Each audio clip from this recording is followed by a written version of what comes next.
gang? What's going on? What's up, Amerikansky? What's up, Satellite? What's up, Justin Brett? Hi, everybody. Happy Wednesday. I hope you all are doing well. I'm doing good.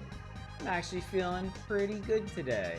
It was a very similar day to yesterday. I worked yesterday. I worked today. The difference is I drank more tonight. I'm trying something new too. This might be, I must confess, someone in chat long ago suggested that I try Bee's Knees, which is kind of like a honey liqueur cocktail. I've been too lazy to do it. I've been too lazy to convert a portion of my honey reserves into honey syrup to make a Bee's Knees. But this honestly might be pretty close to that, because I have, well, no, it's a different kind of liquor actually. I have like honey infused whiskey because it was insanely cheap. It was like $2 for a bottle. And honestly, I like it on its own. It's pretty solid on its own. But I had a notion tonight to mix it with lemonade, and it's actually really good. It's sweet, almost cloyingly so, but good enough. Good evening, Eva. It wasn't me. I usually tell you to go do things yourself. Good evening, Shadows. Oh God, what are we changing this to? Oh, it's pretty straightforward. I'll take it. But thou must. Let me save this. You're not actually going to see our background tonight, so I'll be sure to get this ready for next time. Or I suppose, you know what? Why not? Let's just do it. Let's just do it. I'm loose. I'm feeling good. I'm feeling with it. Let's pop over here. Well, I suppose it's appropriate. Halloween Kirby out, but thou musting in. Depending on how long we end up sticking. Where'd you go? Where is it? I know it's here. There it is. There it is, but thou must. There we go. Perfect. Anyway. Good evening, Deep Talk. Good to see you. By the club for fighting. Honey and lemon is a great flavor mix. My wife, when I'm really congested, my wife makes me like a hot honey lemon mixture that's really nice for my throat. So. I feel like it's inevitable at some level. You're a little but thou musty go take a shower. But no, I'm doing good. I'm overall feeling better about things right now. I'm feeling pretty decent. So yeah, it's a good time. Part of that is certainly the influence of Dragon Quest. Streaming Dragon Quest right now is really nice. Is definitely helping my mental state. So yeah. Done that for yourself? Yeah. Honey and lemon is just a really, really nice combination. So but yeah, I hope you're all doing well. I don't have much to report really. I worked today. I came back from work. I had dinner. So my store has taken baked pizzas, and my wife was really busy today, so I brought one of those take and bake pizzas home. It's honestly really good. Better than I was expecting. The crust. A lot of pizzas don't get the crust right. It's too bland. It's too doughy. It's got no flavor. That's the same thing as bland. I'm just repeating myself at this point. I'm going to have another drink. It's just not good. But this one, honestly, the crust was a highlight, and I was pretty pleased about that. It also crisped up real nice in the oven. So yeah.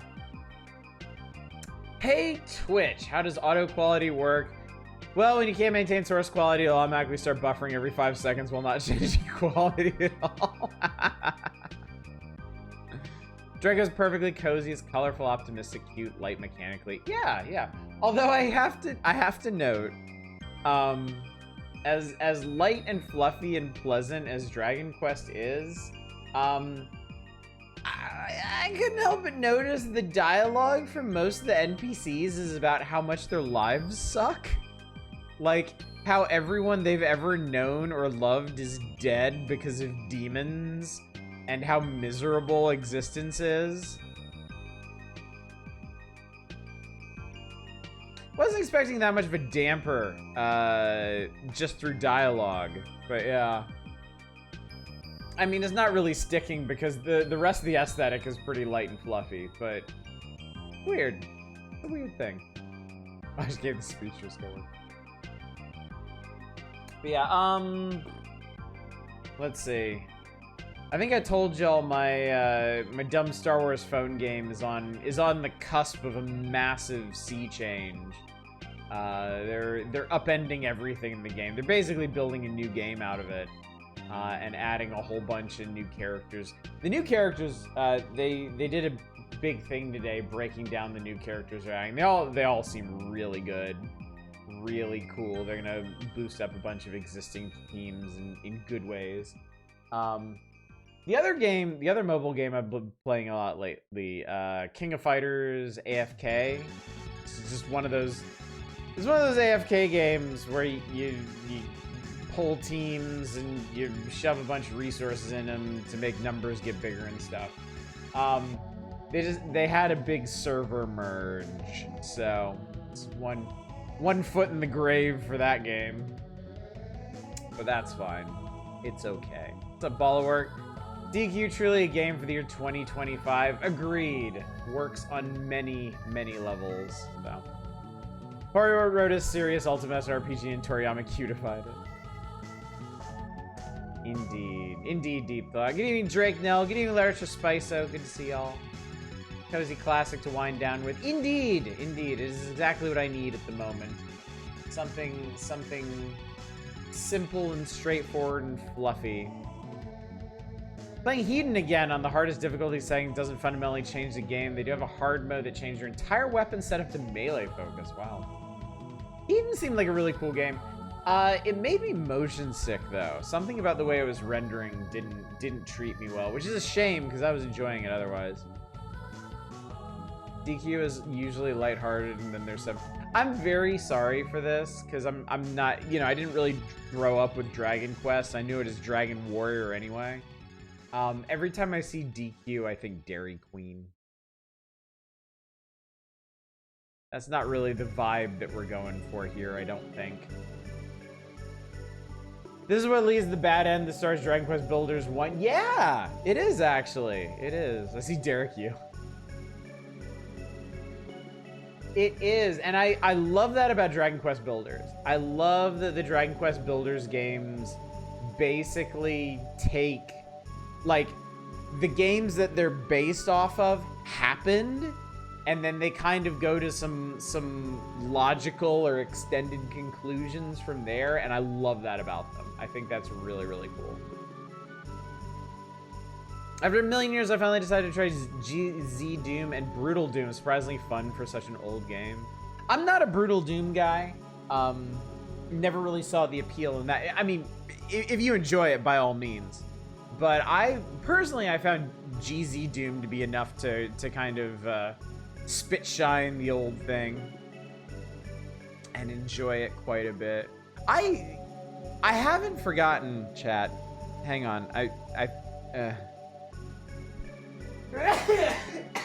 Excuse me. I had a sneeze coming on, and I knew if I said it, I knew if I told y'all I had a sneeze coming on, it wouldn't, and it would just be so infuriating. So I had to hold back there for a sec. I haven't forgotten that I've actually talked about streaming like OG Doom. It is something that I would like to do sometime. Load up a source port like GZ Doom and go through the original Dooms. Go through Ultimate Doom and Final Doom, and I guess maybe do Doom 64 since I do have it. Delico! I enjoy smoother controls and more enemies in Doom. Makes sense. Makes perfect sense. Nothing wrong with that, of course. Dragon Quest VII's opening premise is basically the world ended, 99% of the universe's population is dead, humanity and all monsters kind of like that. Wow, Jesus. Never played Brutal Doom, but does this help establish a lot of this modern boomer shooters that are good, such as Hedon and the Fear-inspired one? Seasons don't actually happen. They are the worst, yeah. Didn't you have a major issue with motion sickness during MyHouse.wad? I did. That was specifically down to the level design. MyHouse.wad is a lot of narrow hallways because it's scaled to look like an actual house. A lot of backtracking, a lot of swerving around to find secret stuff. I don't have that problem with normal Doom.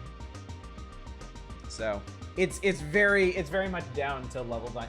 Even years ago, like long ago, before my motion sickness got particularly bad, I tended to have a problem with like user levels and fan made levels because they just didn't have the same like wide open design sensibilities that the official levels had.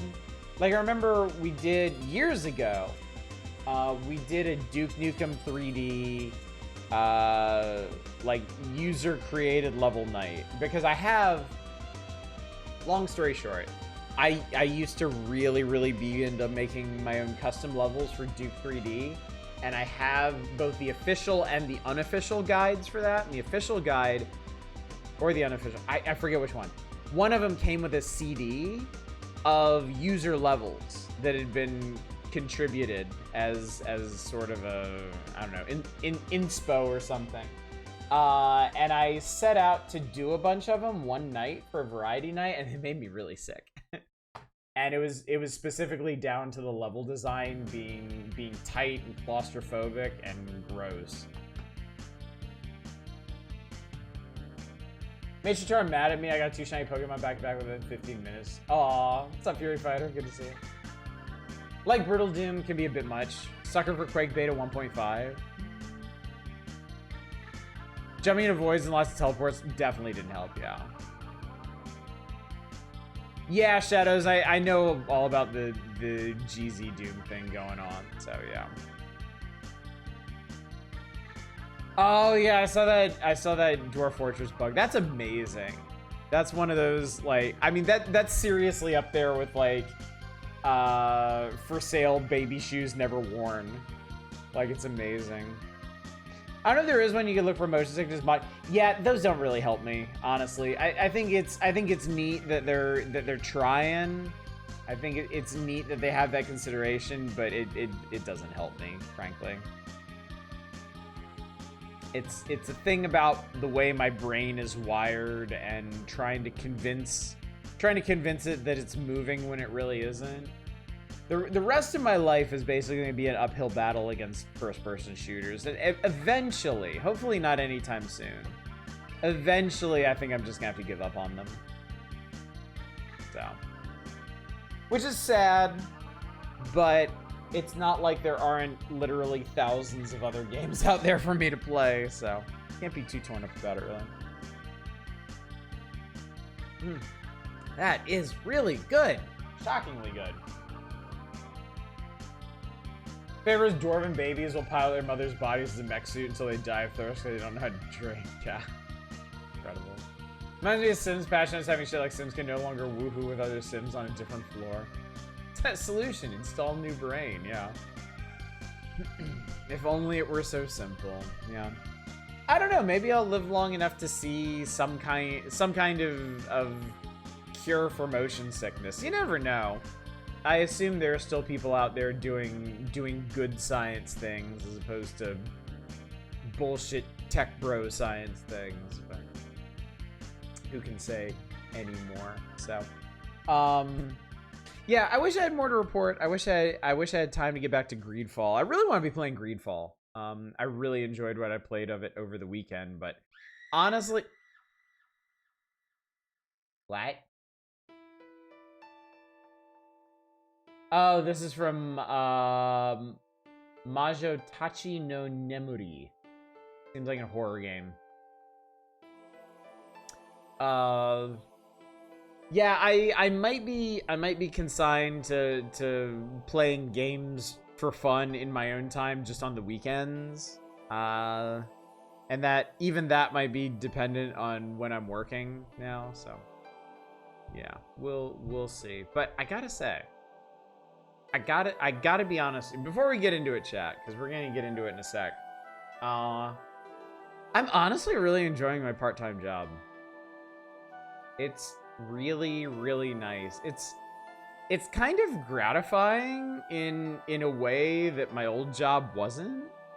Like, I spent a significant amount of time today helping this older gentleman find all the things on his grocery list, and he was very friendly and very appreciative, and it felt really good. It felt really, really nice to help him, so yeah. It's not where I intended to end up in my life, and you know, I certainly don't want to be here forever, but I think while I'm here, I think I'm gonna enjoy it. Helping old people doesn't hit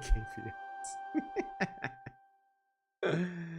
Looked at the premise, it sounds kind of cool. Supernatural murder mystery to investigate the death of a childhood friend after receiving both a strange phone call and a vision of her. Neato. But we're not doing that tonight, chat. We're going back to Dragon Quest. I left it open on these pages. We've already done all this shit.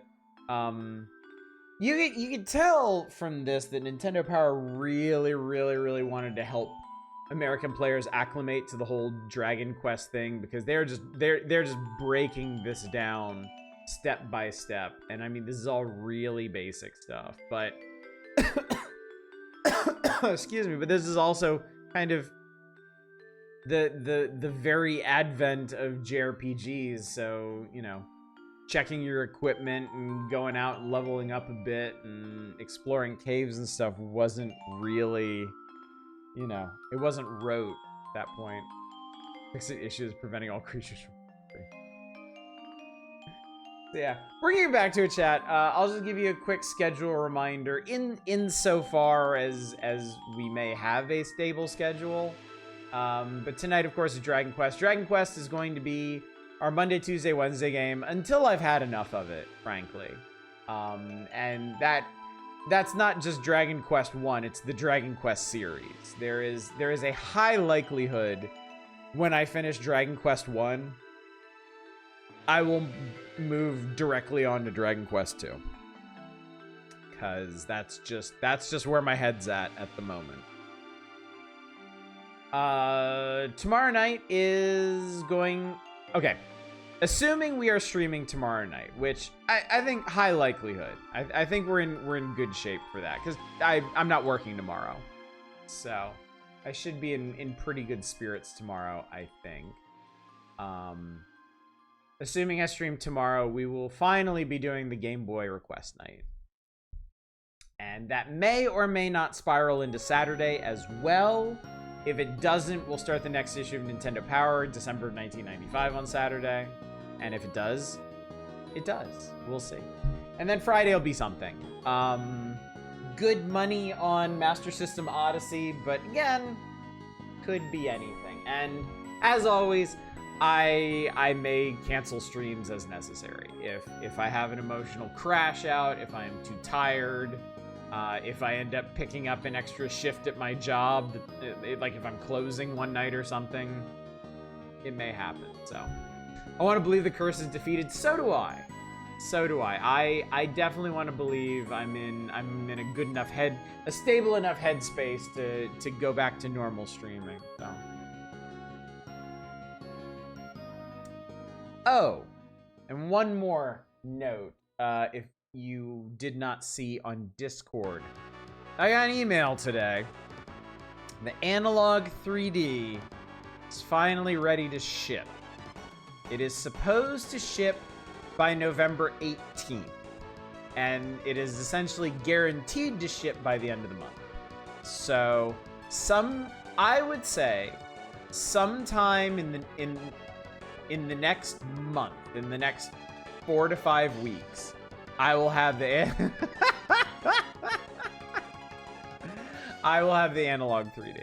So, doesn't necessarily mean we'll go straight into Ocarina of Time, which is the first N64 game we're going to stream.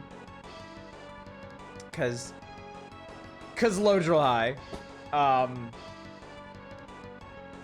And I wanna make sure that I am in good mental health, good stature to play through a momentous game like that before I do it. But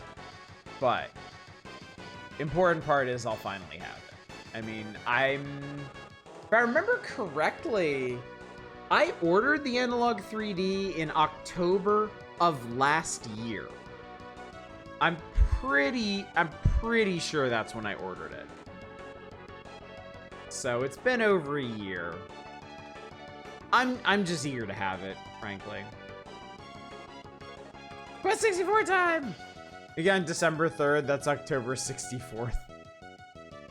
And thank you for that, Lojo High. I do appreciate it. I promise I'm not gonna start it until I feel ready to take it on, because I do want it to be a good time for everybody, myself included. Crusader Kings also has another all-time patch note that something like women will no longer ask their lesbian partner if they are the father of their child. You no longer feel bad for having a romantic relationship with your spouse. All Byzantine emperors will now have clothes regardless of what DLCs are enabled. Oh my god, that's amazing. Do you know which variant of the game you have? There's an older Ocarina of Time with more, I forget which chanting in a certain game. I believe I have the original version. I believe I have the original Gold Cart version. I'm not gonna worry about that though. I really like folks who are interested in that are aware of that, and I don't think anybody's gonna hold it against me for playing the original version of the game.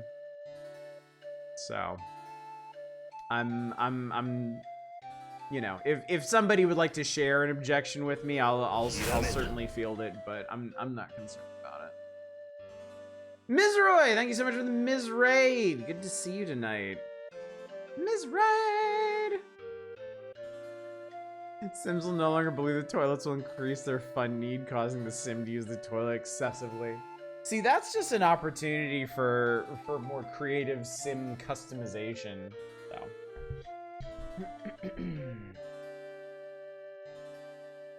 Cool if you had the OG because they aren't the most common. I guess not, yeah. Yeah, and it was you know, it was good of Nintendo to do that. It was the right call on their part. So. Good evening, Princess Balance. Good to see you. You're just in time. We're gonna get into the dragon questing because I got stuff to do tonight. We have a dungeon to finish that I spent like an hour in last night, off and on. Dragon. Oh god, I keep going to the wrong because it's a fan translation of this that I have. Okay, let's do this, chat. Do this. Finally made progress at Bloop. Now at hour 164. I think I finally finished the tutorial. Nice. Lego Worlds drowning no longer makes you immune to drowning. I love patch notes like that. I love that stuff. Give me one. Dun dun dun dun dun dun dun dun. Dun, dun, dun, dun, dun, dun. Boiling Point is another great one. Something like you no longer shoot the police station out of existence with a crossbow. That's the hog solution right there. All right, continue. Mr. Thou's adventure. We made it as far as Bubdrick did, which is nice. All right. Ah, Mr. Thou, you have returned. I am delighted. When your level is risen, come back and see me. Well then, be off hero, Mr. Thou. Welcome back to Dragon Quest, ladies and gentlemen. As if we didn't know what our quest was going in. We need to defeat the King Dragon or whatever. To get to his castle, which is right there. Got a nice lakefront view of the actual capital. We need 3 special items left behind by our ancestor Roto. Also, I think I need... yeah, I need more magic keys, unfortunately. How much money do I have? I got plenty, it's fine. We're gonna get some easy marked up keys here.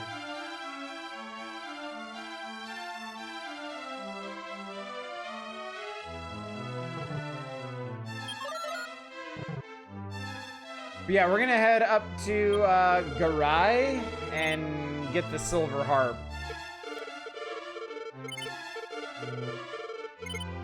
It says 3, 4, 5, 6. I'm just gonna spend all my money on keys. Why the hell not? Oh, I can't sell you anymore. Okay. So we can have up to 6 magic keys at a time. Cool. No longer make Whoopi with the Grim Reaper, have children with the Grim Reaper. Talk about a feature that obviously needs adding. Dwarf Fortress stop vampires from pinning their crimes on babies and children. Daisy, gear earthworms are now stackable. Speaking of gear, by the way, we are presently equipped with an iron axe, steel armor, and iron shield. We're in good shape, honestly. Our attack is 49, our defense is 50. I think we should be able to handle this this dungeon at last. I'm optimistic. Cautiously optimistic, but optimistic nonetheless.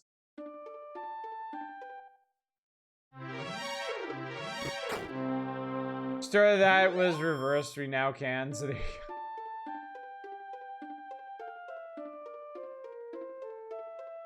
There you go.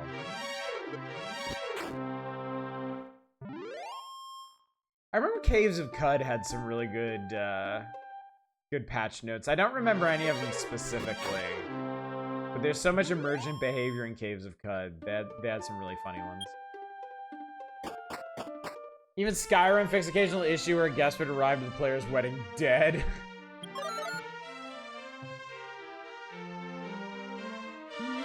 Mod for Minecraft that I forget the name of now always remember seeing a patch note for it, like fix deer so they're no longer shearable animals that mate with chickens to produce cows. Alright. Let's light up our lives. Okay, oh Christ, I forgot. Okay. I sort of dimly remember how to get where we're going. I know there's 2 rooms with pillars and we need to get to one of them. Cyberpunk throwing a body in the trunk of a car will no longer start the car's engine.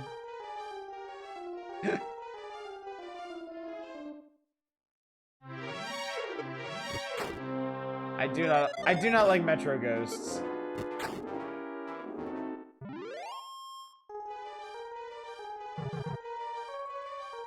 Also, I still don't know why they're called Metro Ghosts. Okay, here we go. Okay. Drakima! Man, I wish these guys would stop casting Fireball. Man, I wish these guys would stop casting Fireball. Mr. Thou is unhappy. Crusader Kings 2, the Pope is no longer likely to personally excommunicate you just because he slightly dislikes the look on you.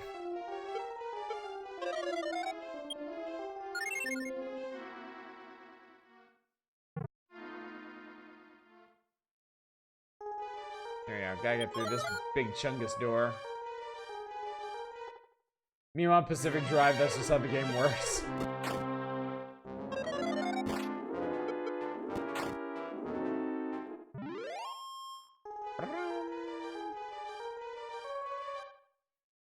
How many HP does heal typically give? I'm not sure. I think it's still a full heal for me at present.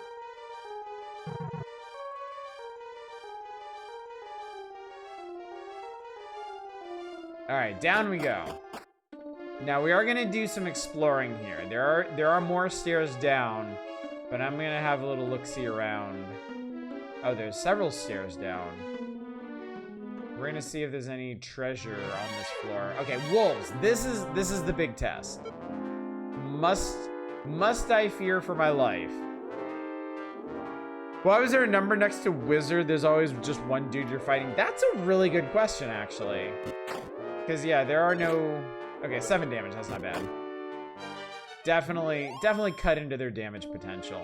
40 experience, 60 gold. That is good. That is good right now. Okay, I don't think there's any treasure down here aside from what we're looking for.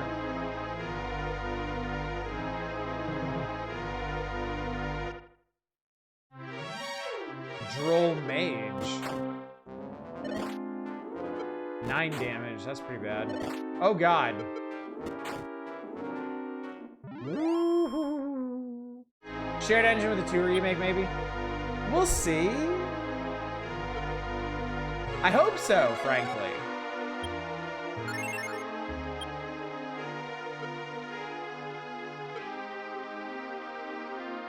Seems like heal does around 25 health. Because it's definitely not a full heal for me at the moment.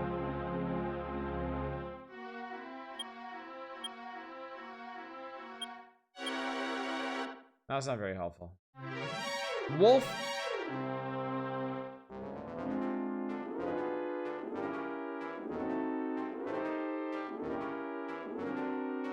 As opposed to what video game? It's me, chat. Harry House gets decided to shave in your Sims bathroom and no longer cause the game to freeze. Stop spell didn't work. 10 damage on a regular attack. Okay, I can still 3-shot these guys. 52 experience and 80 gold is nice. Nice, nice, nice.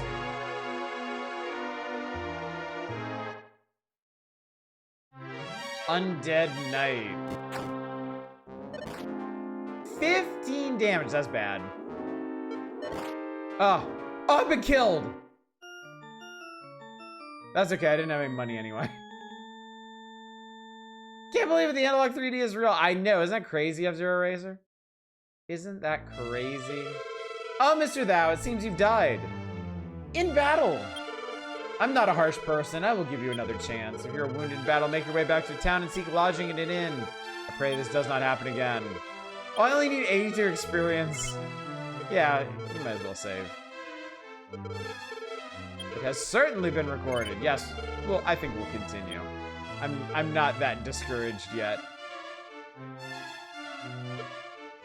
All right, I got full refills on everything. The thing that, well, 'tis only money, I suppose. I'm gonna. How many keys do I have? I still got 4. That's fine. All right, so the bottom of that dungeon is no joke. I need to be topped off at all times. Lest an undead knight get up in my face and do 30 damage without me being able to respond. Fun fact, Dragon Quest 1 calculates stat growth based on your chosen name in the NES version. One of the best possible names is I Shit You Not Kefka. It's pretty funny. Sons of the Forest, dead babies, now buoyancy in water.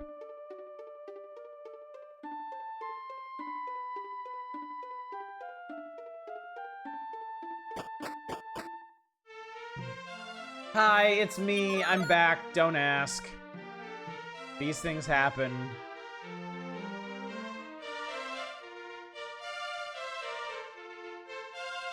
If I remember correctly, I think my next equipment upgrade is at 1,500 gold. I think it's a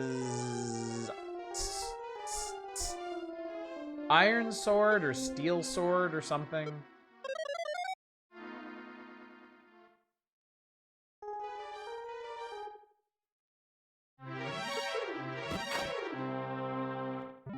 Suck it, Drakema.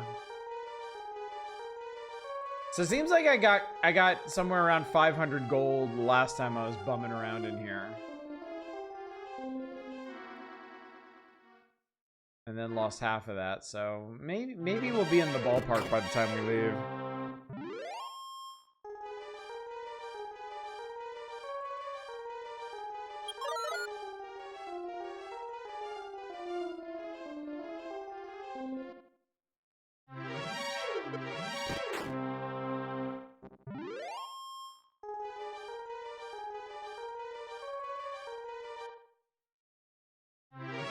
I wonder where the torches go out every time you get randomly attacked.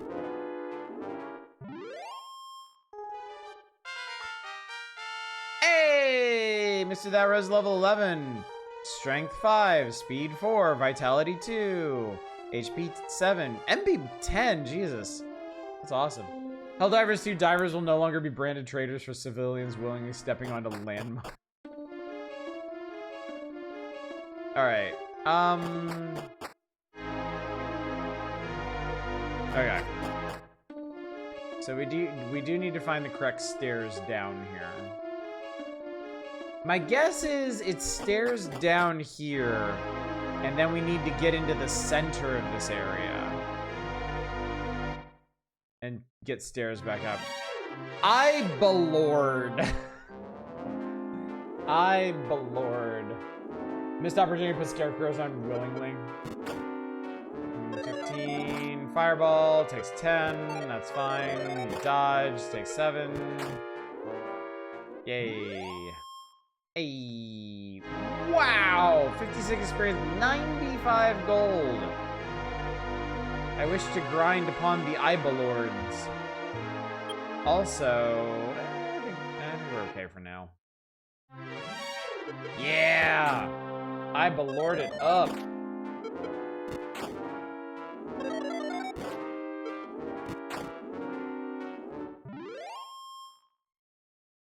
That makes me happy. Ibelord makes me happy.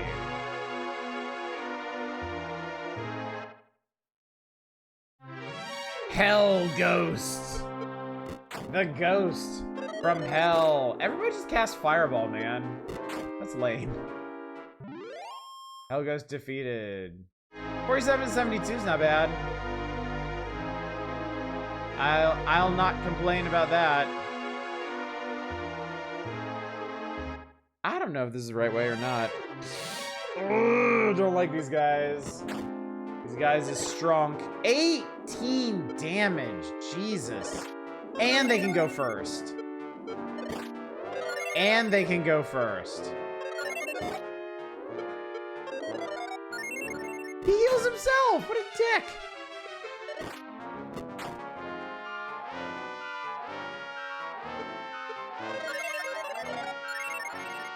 This is never gonna end. I'm leaving. I'm not leaving. Yeah, I don't think I can. I don't think I can take those guys. I'll stick to Ibelords, thanks. Hitman, Codename 47, Dancer, and Gunrunner's Paradise no longer confused by dead bodies.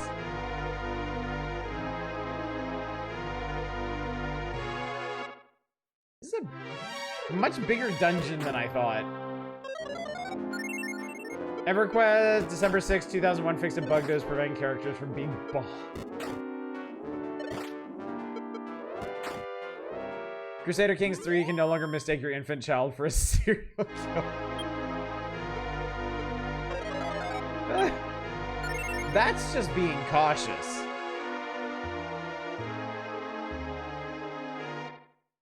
Okay, I think there's a non-zero chance this is the correct way to go.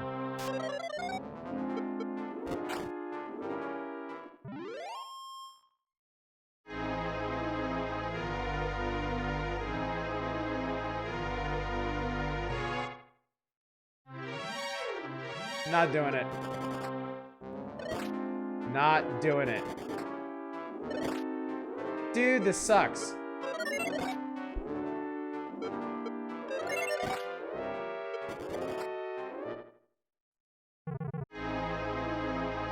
I don't like them. Droll Mage, fine. Cruelty Squad, patch 1.0, pain. Whoa! Those guys are worth a lot of money. I have 1,000 gold already, chat. I'm also running out of magic, which is concerning. Because I don't know if I'm actually getting where I'm supposed to go. Terrific move!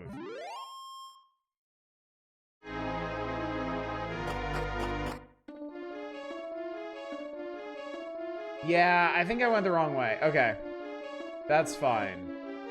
We're gonna come up for air. I think I know what to do, though. I'm gonna go back out. I'm gonna need, it's fine. We're making plenty of money. I don't need to worry about the keys. I ain't gonna stress about it. EverQuest, the giant tree flayer is now large instead of tiny.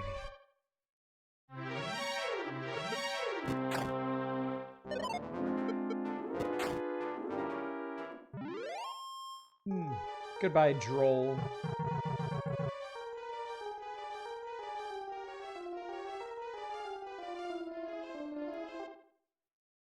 Yeah, I'm pretty sure I know where to go this time.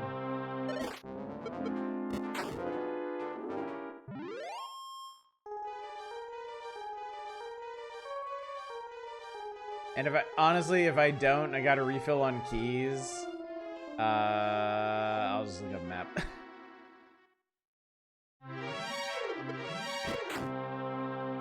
Not too concerned about the sanctity of the Dragon Quest I experience here, frankly.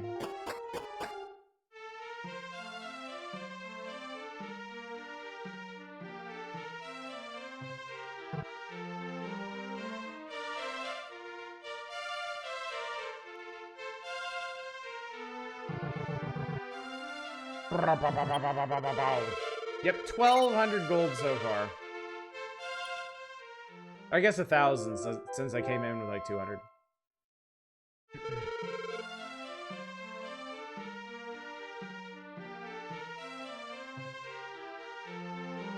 So what do y'all think of this new wave of Valve hardware? New Steam box, the Gabe Cube, as people are so quaintly calling it. The new VR headset, new Steam controller. Honestly, really want that Steam controller.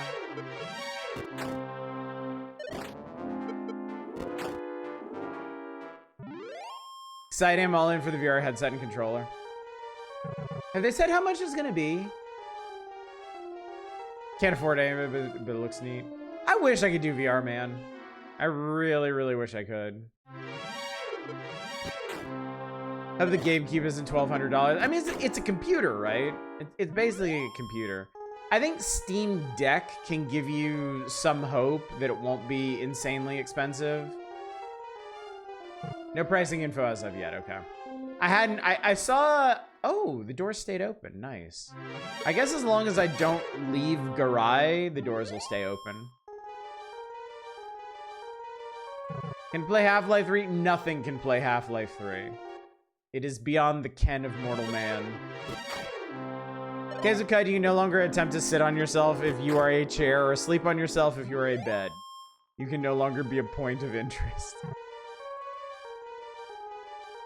New Xbox is gonna be $1,200, so I hope beyond hope. That's... I genuinely don't understand how they think that's a good idea. I also genuinely don't think that they'll go live at that price point. I think they'll walk it back before then. I don't know how anybody in this fucking economy would afford a $1,200 game console. Like, there are, you know,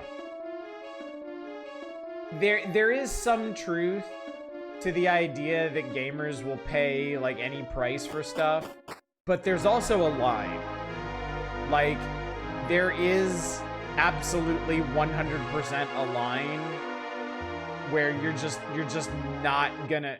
Oh my god, there's another floor to this place below this. Holy shit. And I'm 99% sure $1,200 for an Xbox is over that line. Xbox being the system with the fewest system exclusives. Yeah, they no.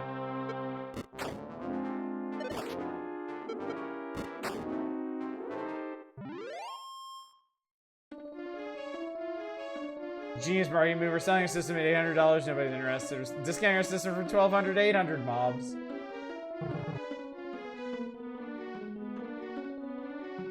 Okay, so this was wrong too. Okay. Cool. That's fine. As long as we don't have the enemy set from the 3rd floor, we're fine. As long as I don't have to deal with undead knights. Undead knights fucking suck. Then Valve priced the box aggressively and his 400, 500 will win. I absolutely agree. I think that'd be a very, very sweet spot for a pre-built gaming PC kind of thing. Quite passionate. I remember when XC released Ys 8 on PS Vita and somehow replaced part of the back of the box blurb with "I'm sorry to leave you, but I must buy a hat." Repeated several times. I only take 1 damage from skeletons now. That's awesome. Super cool.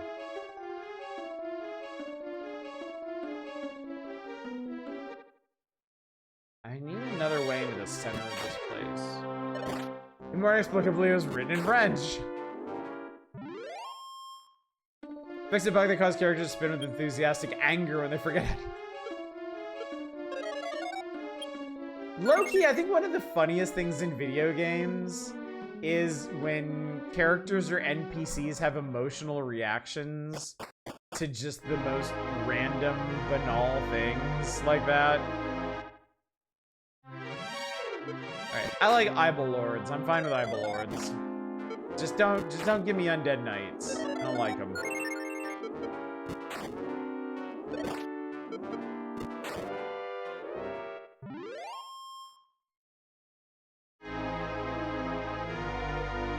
Oh, this seems promising. Pillars feel promising.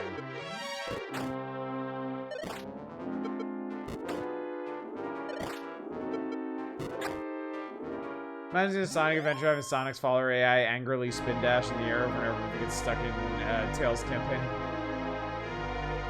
Oh, this might be it. I got a good feeling, chat. I'm gonna go ahead and overheal. I'm also gonna re-radiant so I can actually see what's around me.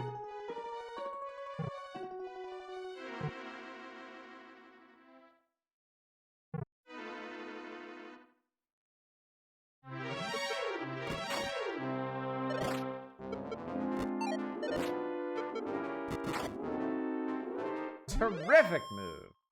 Just smashing, simply smashing. I think this is it.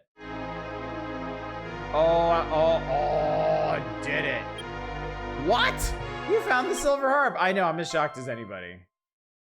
Mr. Thou obtained the silver harp. Yeah, he didn't find anything. All right, let's get the hell out of here. Pandas now panic when set on fire. It's so cool that they have different music for each floor of the dungeon. What does it do? That's the neat part. Nothing.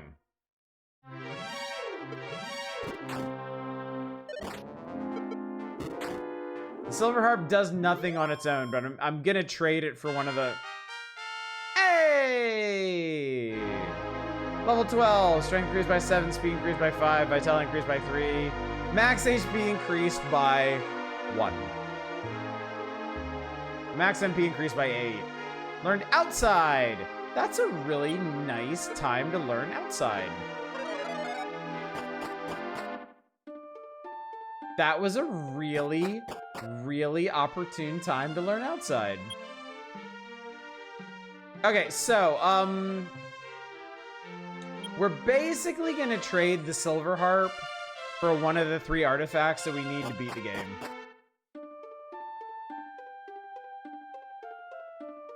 I thought you could play it and immediately summon an encounter. Can you? Show him the Silver Harp.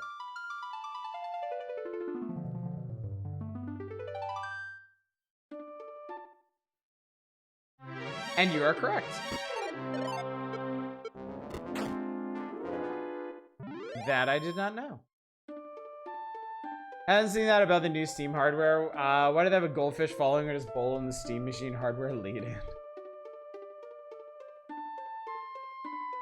The official localization is called the Lyre of Ire. That's cute. I know, Deep Thought. I don't know what they were thinking there. Not sure what they were thinking there, but... Alright, so we're gonna head back down to town. To Rutabaga, or whatever the place is called now.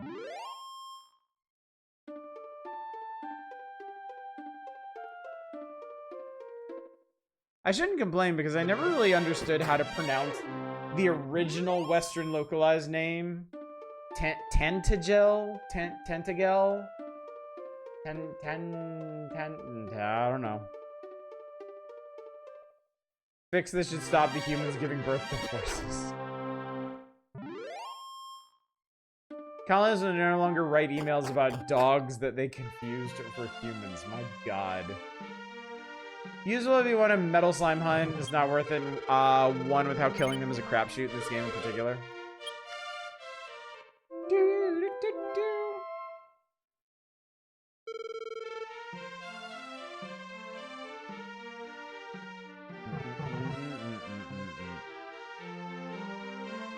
Should is doing some extremely heavy lifting there.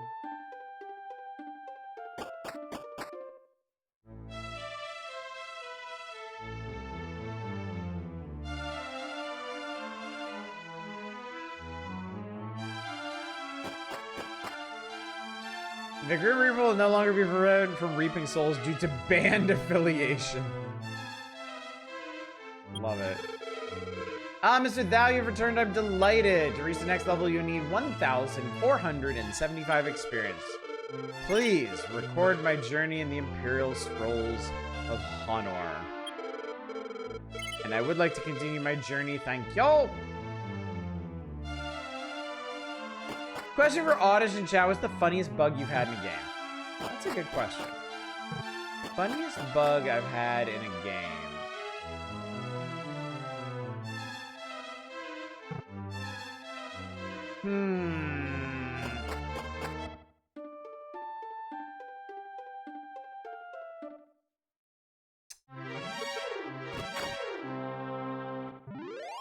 Trying to think. Bugs, like, honestly, bugs don't tend to be very memorable for me.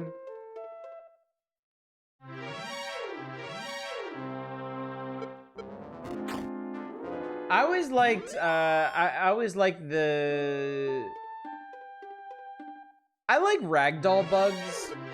I like enemy rigging bugs. OG Titan Quest had some really funny ones where, like, when enemies would ragdoll, their heads would get stuck and the rest of their body would go flying off with their neck stretching like elastic across the landscape.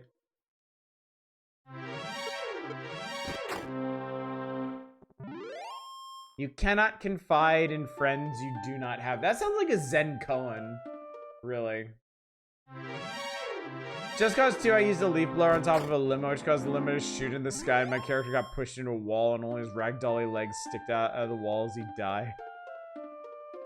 I killed an enemy in Fear once with the particle cannon that turns their body into a charred skeleton, and apparently I killed them so hard that their skeleton clipped into the ceiling and was stuck there by its ankle. So I just had this like charred skeleton pinata hanging up in this like tech hallway, which is pretty funny. Of course, ragdolling is one of the greatest inventions of modern game experiences of all times. Super agree. Super double plus agree.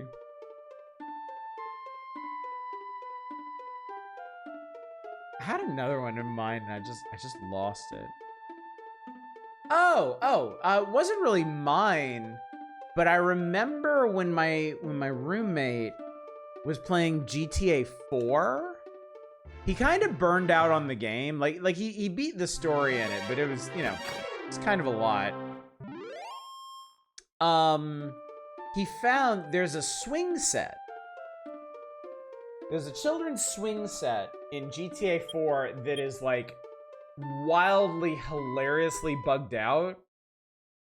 And his favorite thing in the world became taking different cars and vehicles and wedging them under the swing set and like launching them in the ping set, yeah. And then launching them into the stratosphere. And it was admittedly very funny. Recent memorable one, do your Xbox, boot up the remaster of Assassin's Creed 2 and play it for a few days. Didn't get any achievements, so I beat Dragon Quest 1 remake. At which point my Xbox congratulated me for doing my first leap of faith. Funny bug in Ark's Wonder Dungeon where it occasionally clone a party member so you could have a full party of the same character. And then I remember the Dwarf Fortress elf cannibalism bug. That was a fun one when it first came out. Holograms no longer cost people flung off of segways. Wow, you obtained the silver harp. Now open the treasure box.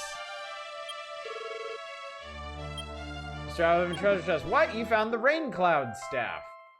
Neat. Mr. Thou obtained the rain cloud staff. Mr. Thou have waited a long time for the arrival of someone such as you. The thought of the world covered in darkness grows uncontrollably in the hearts and minds of the people. Only you can stop that now. Go, Mr. Thou. Go to the place where the sun and rain join.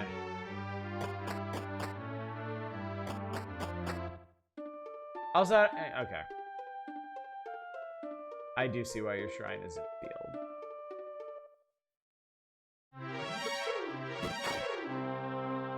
Alright, well, from here... Alright, we're gonna head south. We're gonna go through the cave. We're gonna go back to the island town. I'm gonna load up on keys. I believe that's where I can get the next S word I want. Actually, we should check here. If I can get it here, I should just get it here.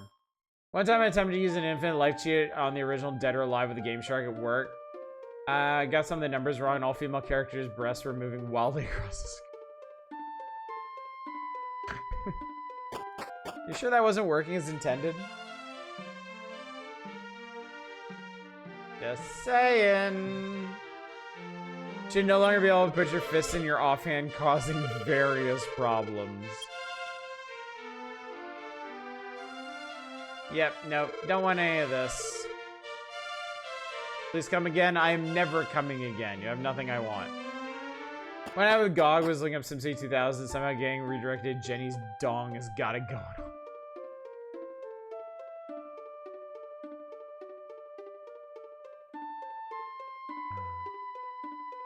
The modern gaming era is an amazing thing.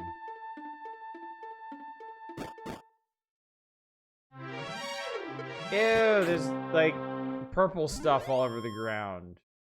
I wanted Sunny D.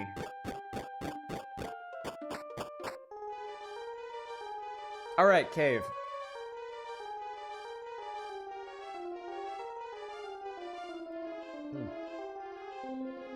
Man, this is really good, actually. No longer possible to have a friendly chat with NPCs while tracking course. Well, that just seems short-sighted, really. You should at least be able to talk to some people like that. I'm not gonna name names, but, not everybody's gonna give you a hard time about it. Steam Machines and PC does that mean you could also install itch on or GOG games? Well, I imagine whatever kind of like OS it has, people jailbreak it to do that. But also, like, Valve seems pretty open-minded about stuff like that, so probably. Like, I imagine a big part of the selling point will be it being like an all-in-one gaming PC for you. You can already do that on Steam Deck, then yeah, you should absolutely be able to do that on that. They already confirmed it works with other software besides Steam. Well, there you go.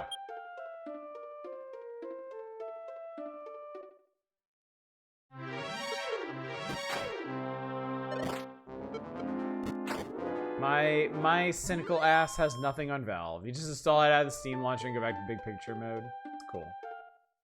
That's cool. Correct launcher already does GOG and Epic and Amazon games. That's really cool. That's really cool.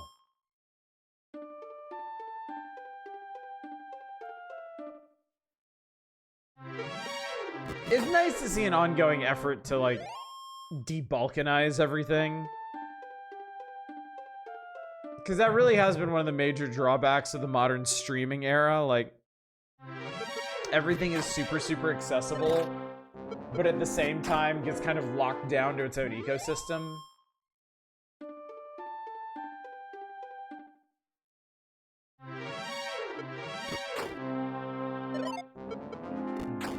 You good? You good? Okay, good.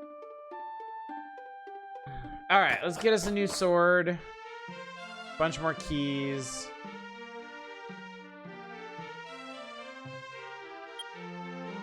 I have 2 magic keys and I'm gonna waste them getting here. The rain and sun meet, a rainbow bridge will be made. That is an ancient legend passed down here in Elfgard. Also, I heard a story that stones of sunlight sleep within Ratatome Castle. I found the nut of life. No jokes, chat.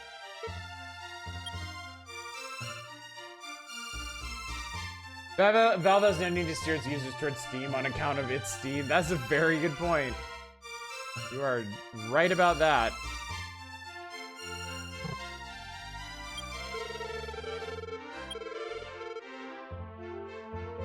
Araldaborg, Jesus, thank you for the 140 stream streak. My God. I want to buy Steel Sword.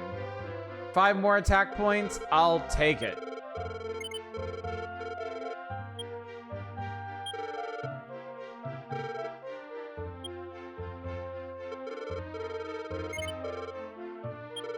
Eunuch sons will no longer get the serving baits.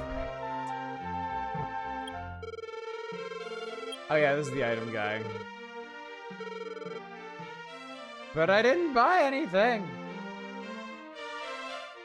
When in Sonic 3, I forgot to activate. You do bonus stages in the debug menu and discover one's bug to repeat infinitely and corrupt his name into Doyless stage.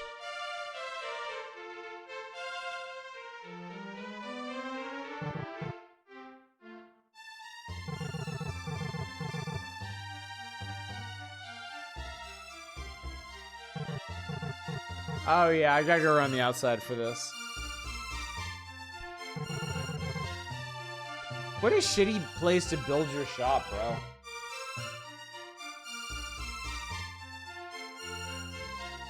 Like, have a little common decency here.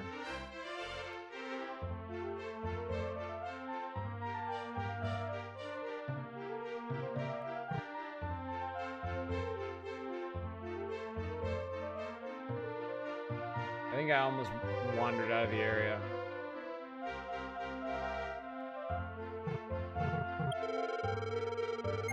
$16 gold, I'll take it. 16 gold, I'll take it. Because it was common, we wouldn't need a term for it. You make a good point. There's an issue where you would sometimes incorrectly disassemble yourself when disassembling items for a chest. I think I remember that one. What game is that from? That sounds very familiar. Iron Scorpion. 16 damage. Nice. Steel beats iron. Also, I might as well heal up. Okay, I think there's another shrine to the furthest south of this area.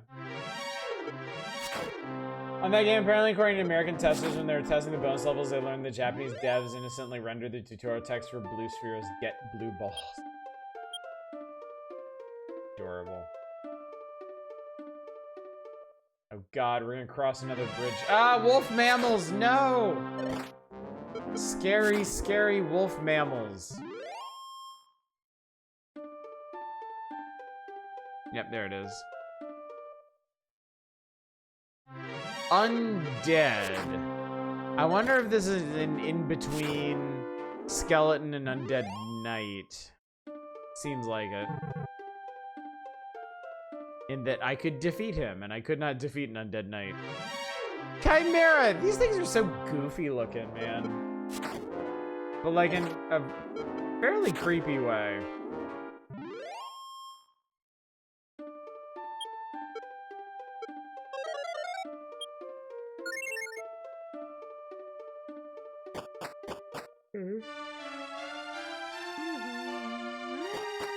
Chimera's just happy to be here. If you're truly the hero and the designer of Roto, then you should have proof. Foolish individual, leave now. What do you want? What's your fucking problem, asshole? What do you want me to bring? Give me some goddamn direction.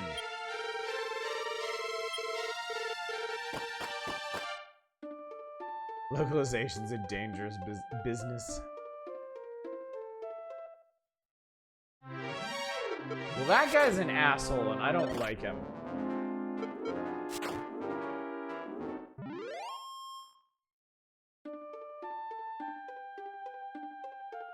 Is it alright if I give some advice for this area? I suppose.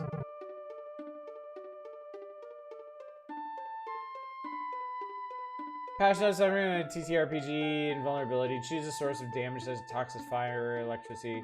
An antagonist does not take health damage from the source. Story guide takes note. Player character is not a valid category for this quality.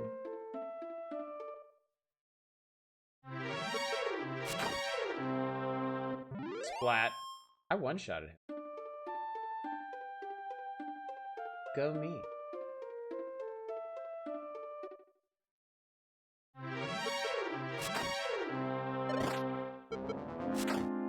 Mountain's the best place to grind gold in the game. There's an enemy type called the gold golems that drop helicash if we kill it. Okay.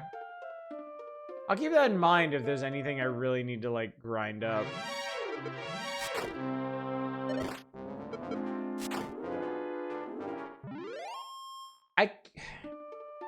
I feel like we might be coming toward the end of gold's usefulness, though. Potentially. Like, I think, like, the magic armor is, like, the last kind of armor you need to buy, if I remember correctly. And I think we're gonna find a really good sword at some point.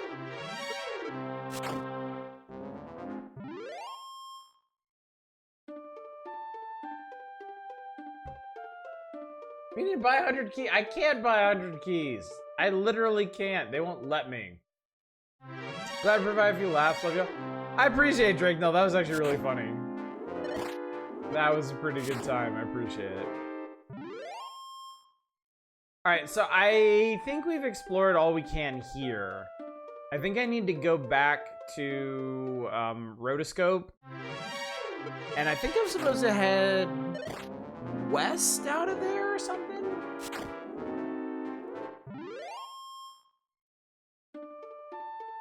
The world is not particularly huge in this, so... I'm gonna buy a Wing of the Wyvern. And wing my way out of here.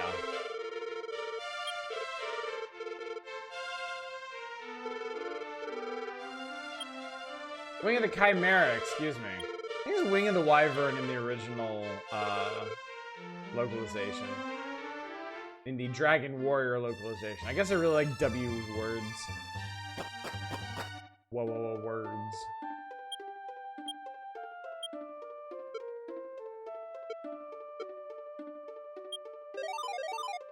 Beedly doodly doo.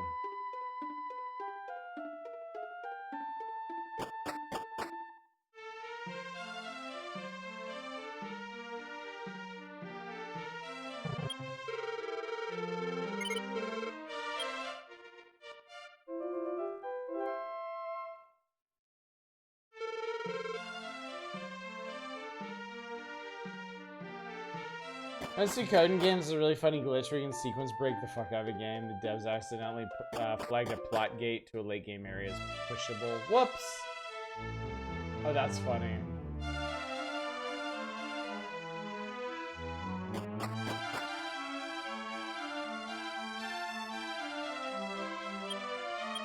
It's-a me! Reach the next level, 729 experience. That's pretty reasonable.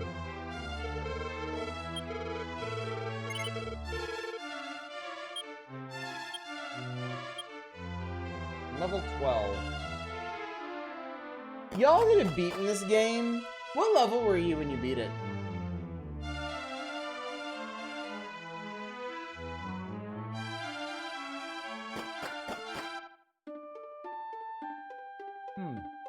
Alright. Let's head the opposite direction where we've been going.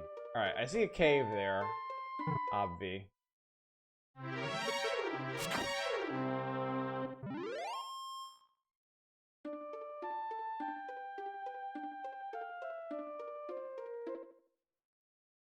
Around level 20 by average? Okay.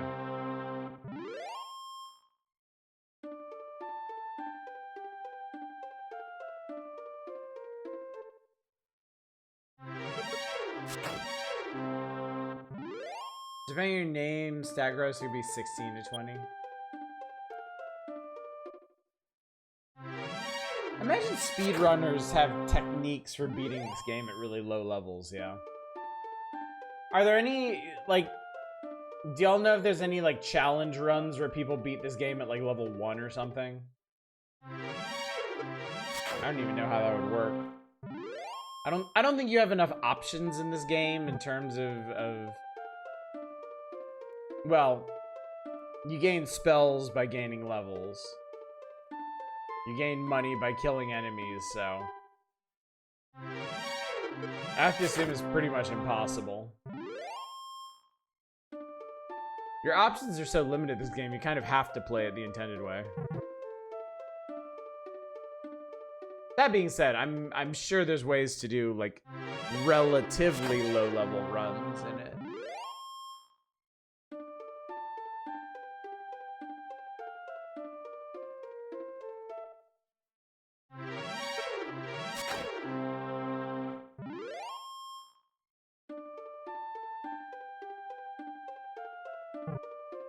So here's a cave.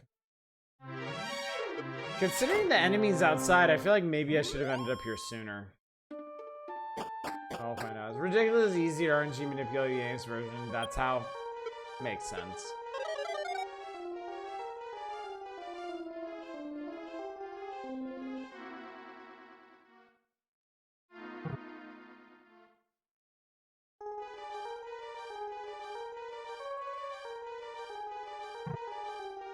Wait, is this another? Okay. I was like, this is another no enemy cave? No, it isn't. Alright. I apparently skipped this cave. Which means... oh, man. If there's not a plot important item in here, then there's gonna be loot, and it's probably gonna be loot that I already bought and upgraded past. Oh, buttress your feelings, chat. Buttress them well. I think disappointment looms on the horizon.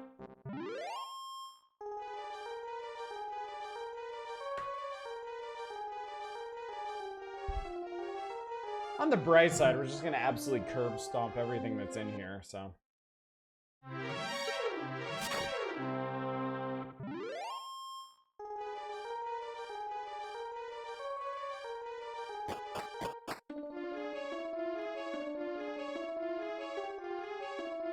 You have buttressed too close to the sun.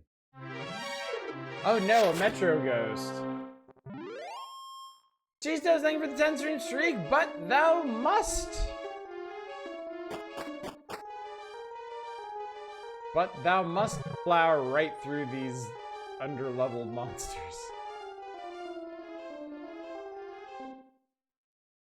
The big underground lake. This game doesn't have status effects, does it? Other than, I guess, mute? I guess that's what stop spell does.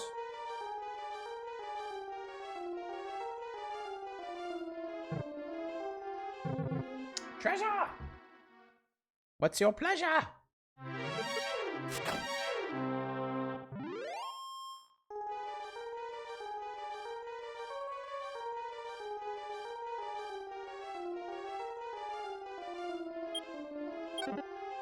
Alright, gold. I'll take gold. I think some monsters can use sleep. You're under level for the final boss, since you keep XP on death's pretty dead simple. Bash your head in for the last one or two. No poison until 2. And poison's pretty miserable in 2. They hit you with it early. Like, I remember that being the big killer when trying to get the Prince of Canik. Is the caves you have to search for him. Oh, there's a door in there. The caves you have to search for the prince have a whole bunch of poison slinging enemies. And since it's just you, it's a real pain in the ass to manage. And the prince is useless anyways. He's pretty, yeah. Like, your main character is an excellent fighter. And the Princess of Moonbrook is a solid caster. And the prince kind of ends up as one of those classic JRPG, jack of all trades, master of none. He can cast some not very useful spells, and he can do some not very useful attacks. Prince of Canik, more like Prince of Cannot. Love how fan art for Dragon Quest 2 just draws Canik as a coffin, the rest of the party drags him. Oh, it's sad, but it's true! Alright, is this why I came down here? Strength Seed. Ooh, that's nice. Strength Seed, Magic Nut. I'll take that.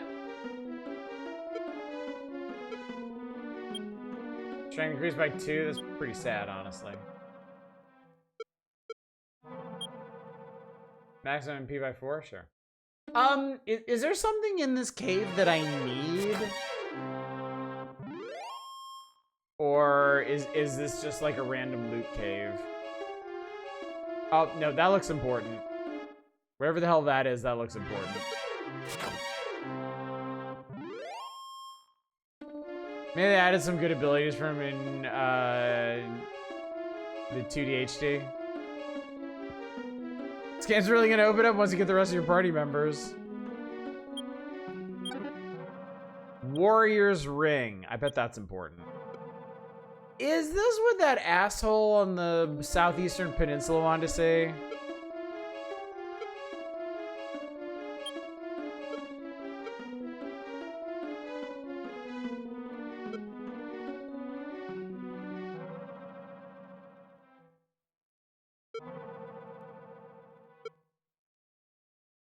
God damn it, now I gotta go all the way back over there.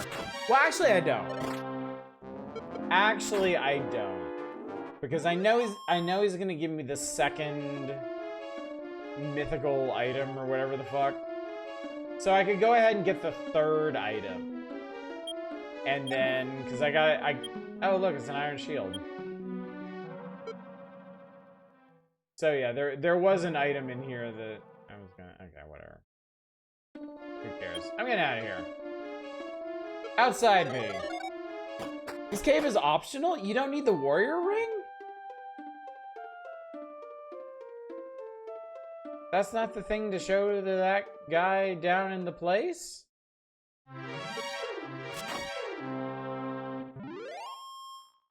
What does the warrior ring do anyway? Because it said I put it on.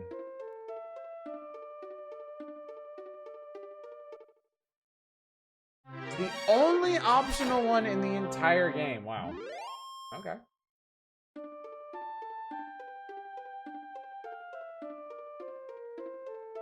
Well, so be it.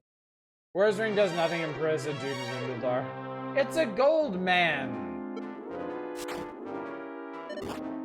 10 damage, ow.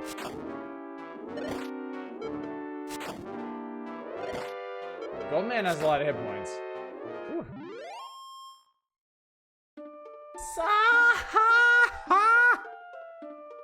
Jesus!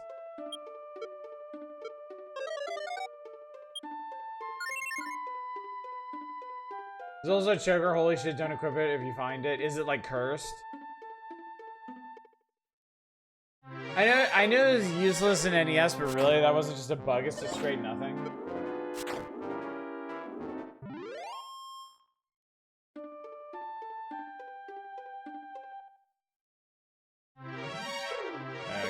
Okay. We got this shit going on. Sells for 1,200 gold, nice. Nice. Whoa, Armor Knight. Oh my god.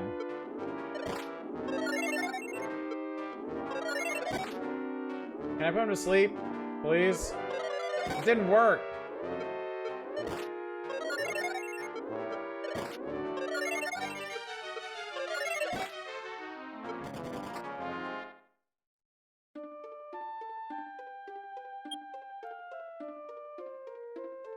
Dragon Warrior.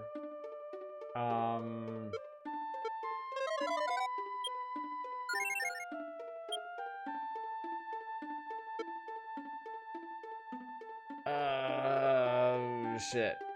Hey, Shadows or somebody, is there a town near here?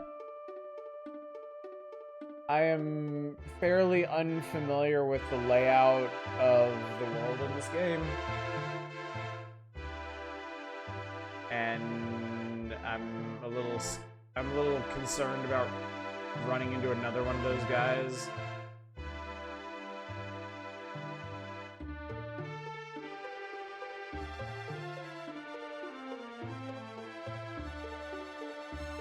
Nearest town is Albuquerque, New Mexico. Well, good. I just found the desert, so.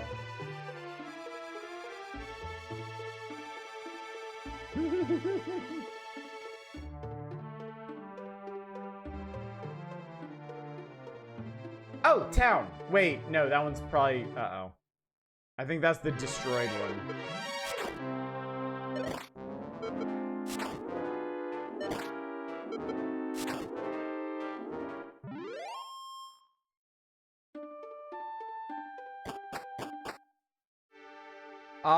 I know I need to go here and get something, but there's like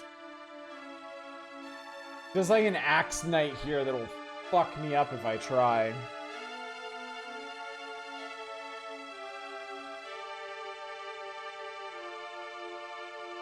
Satellite, I hate you.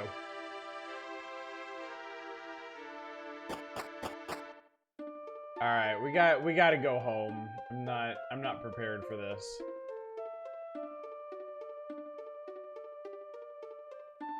Cross bridge. Feel safe. Yeah, if I remember correctly, there's like 2 things down in that area I need. One of them's in the ruined town, and the other one's in the swamp at the bottom of the world.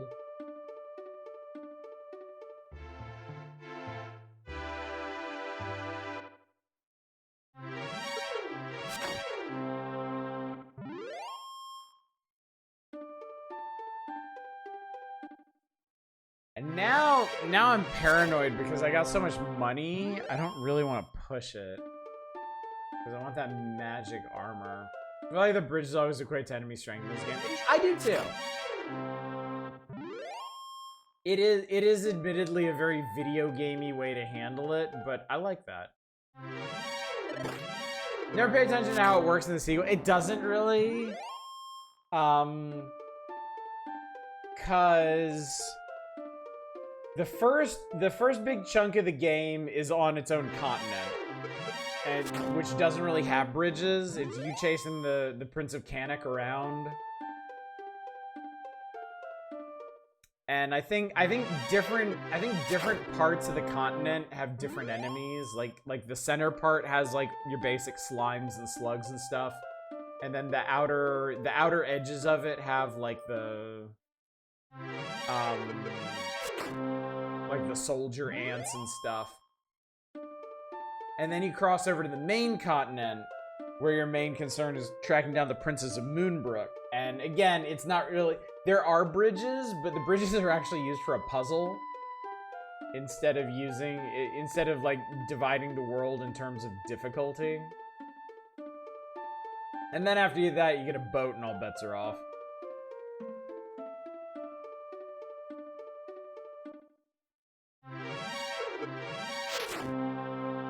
TRPGs are like, oh, I'm not supposed to be here.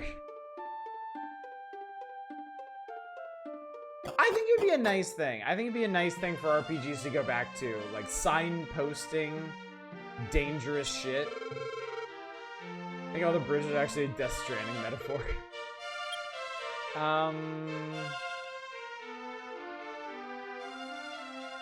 Here, have this iron shield. 400 smackaroonies. If I can save up another 3,000 gold and change, I can get the magic armor.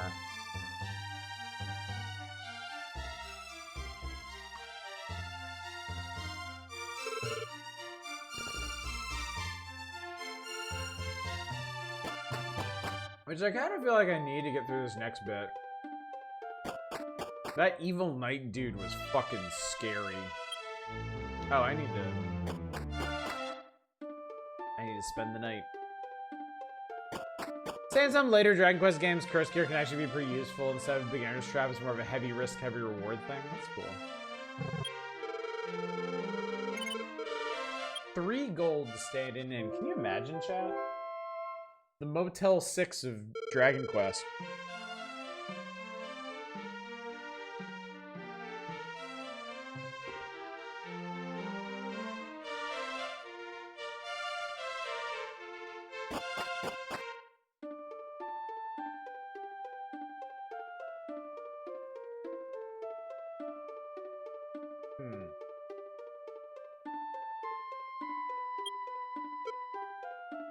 So I have the Rain Cloud Staff.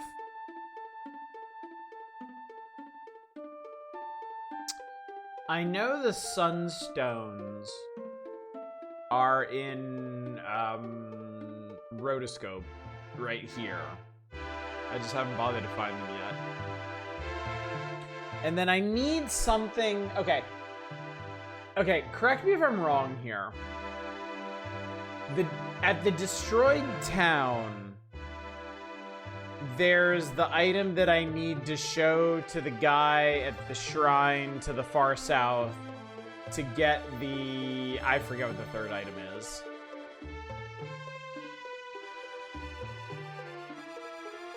So if I get the stones from the castle, and if I get the thingy from the destroyed town, that's basically everything I need to go to King Dragon's castle, right? Or do I have this wrong? Am I confuzzled about something? What's a nice depreciation factor for selling back shit? Half, quarter, you prefer a fully complex economy system that varies. I like half. I think half is fair. I have it wrong. Okay, cool. I'm fine being wrong.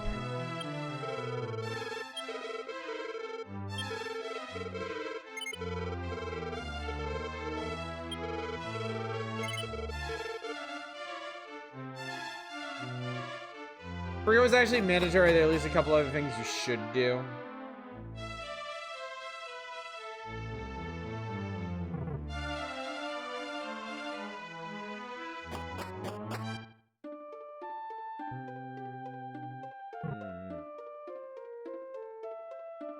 Alright, well, I haven't learned my lesson, so I'm gonna wander south again.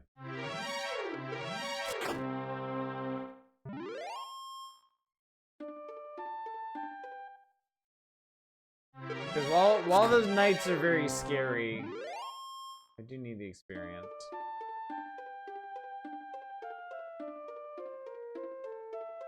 And I'd really rather not have to go back down into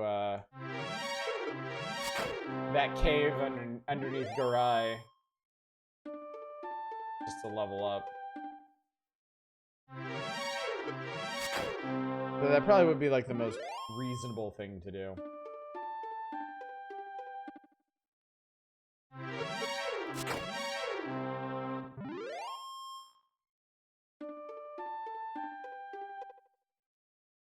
This encounter rate, though. Da-na-na, brah, da-na-na, brah, da-na-na,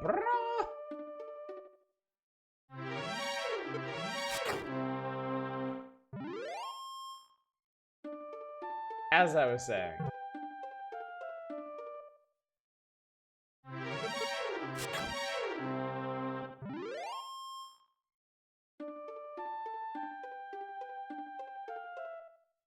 I will say, I do think complex economies are interesting. I think as I get older, I get more and more interested in messing around with stuff like that.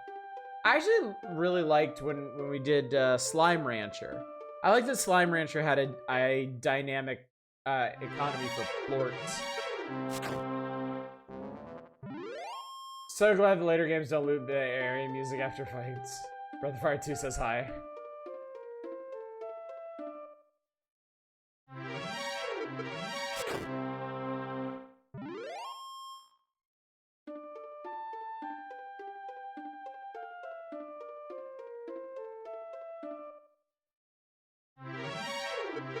Undead, okay. I can deal with undead.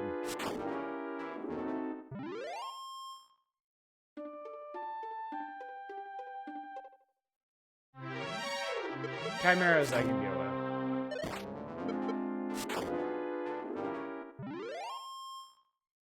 And there was 64 and 105, which is good. That's a goodly number. One stingy shop owner, I'll give you 10 crown for this 50k crown sword.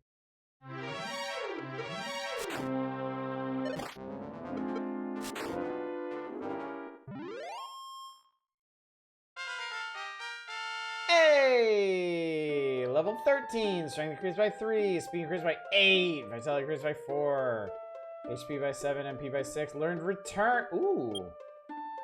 I'm pretty sure return is a replacement for Chimera Wings. Cross 8. Slime Rancher 2 has official release a couple months ago. I know. I haven't really been feeling like that particular game. You have to forgive me. Uh-oh. Guy's got a big ass sword. 21 damage, 14. Woo, okay, I can do it. With my steel ass sword, I can do it. How are we doing? 4,800 gold. Okay, there's another bridge down there leading to God knows where. Death Scorpion. A little on the nose there, Chief.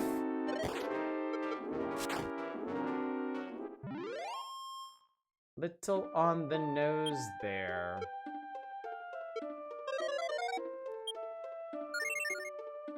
Now Maple Story Idler game. I saw that, yeah.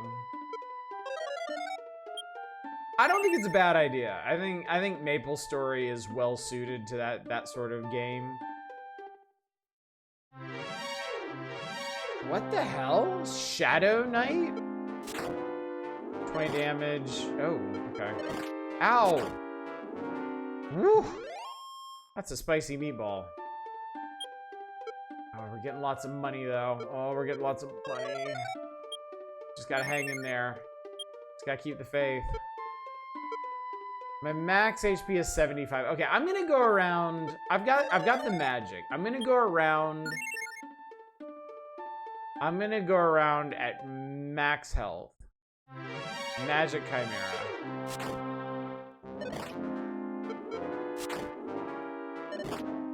Yeah. No, don't heal, you fuckhead.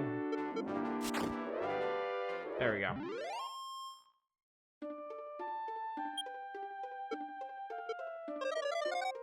Look, I like idler games. Like, I'm not gonna make any pretenses about it. I like idler games. I think they're fun.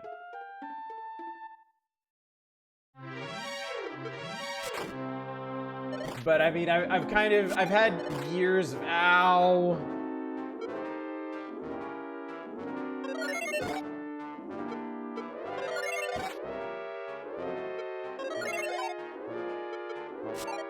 No, don't miss. Are you kidding me? Whoa, that was scary, man. That was scary. I really don't want to die now.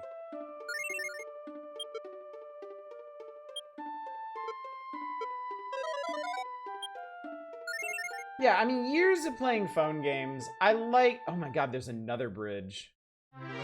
What the shit?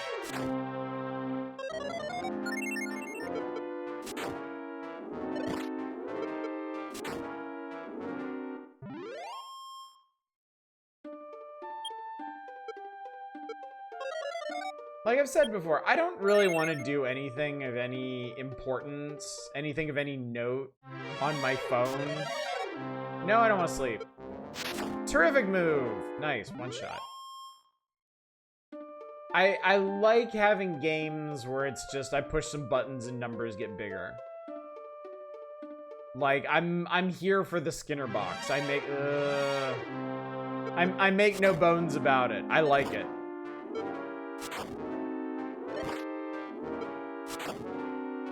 Whew.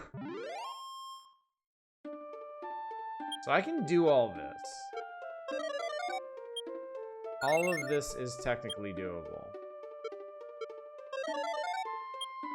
It's also scary as hell. 50, okay. I'm 2,000 gold away from getting magic armor.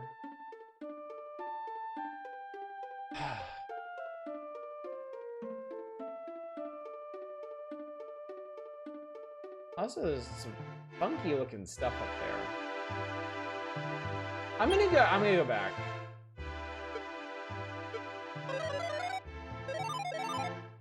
I'm gonna try to play it safe here.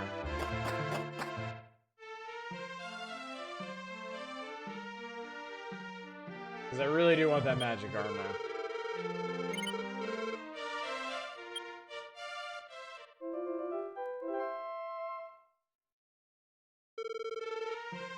I told you, I've been playing that King of Fighters AFK game. It's dumb. It's actually running right now. I'll admit that freely. I have it running in the background because apparently I'm still going through boss battles. I'm currently on stage 8,797. It's satisfying. I see idle games, I see hero collector games, I see phone games in general as like little bonsai gardens to cultivate.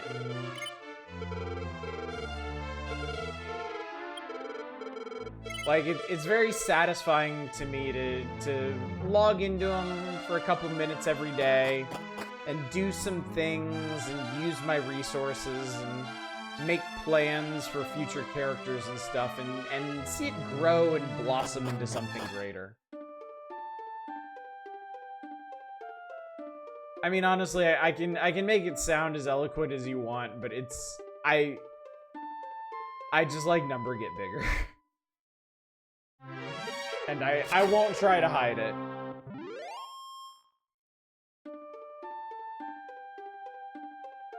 I won't pretend I'm in it for anything more than that.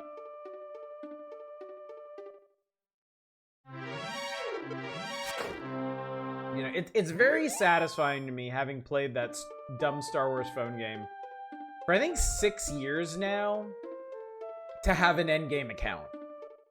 To have, like, almost every character that can be unlocked, you know? I've made it to the point where I'm on the edge.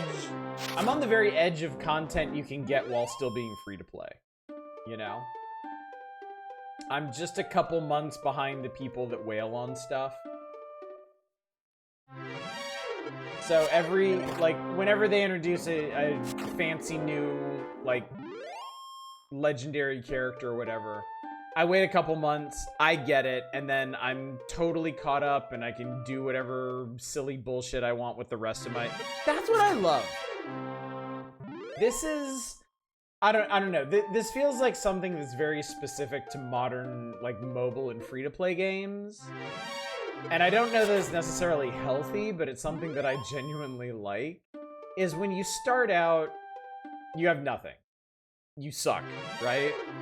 And you save your resources, you build up your resources, you get like one good team going, and you use that team to unlock another good team. However your game works or whatever. And like, for me, the goal is to get to the point where I'm no longer chasing anything. You know? My goal when I play a game like this is to get to the point where I'm not saving for anything, I'm not working on anything. I'm just like, I can just screw around. I can max level and outfit like the shittiest character in the game and it doesn't matter anymore. And I'm basically there in Star Wars. And it's really, really satisfying. I don't know if I'll get to that point in King of Fighters AFK before they close the game. But I'll certainly try. I like Arc Knights as an actual video game. It's also fine with being idler and still gonna be pulled, so I'm not feeling it at the moment. Most interesting part of Arc Knights is the beginning where you're just using whoever you can. Yeah, there's a certain appeal in that. Like, I was there for a while, like the first week or two in King of Fighters AFK. Oh, there's a bridge over here. What the hell is this? This is weird looking. Yeah, I had a funky Kit Bash team, and I actually got lucky. I got a team that kind of made sense. If you're familiar with the King of Fighters roster, I got Ralph and Clark. I got the Ikari Warriors, and they have no particular like synergy in this game, but it was just fun to have them both and be able to use them. Yeah, what the hell is this over here? Death. It might actually be death.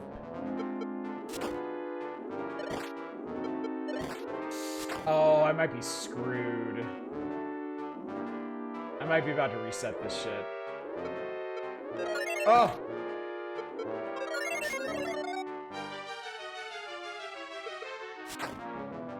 Whew, okay. Never mind. Survived it. Where are we at? The moment I hit 7,700 gold, we're the fuck out of here. I don't care what we're in the middle of. I'm going and I'm getting that magic armor.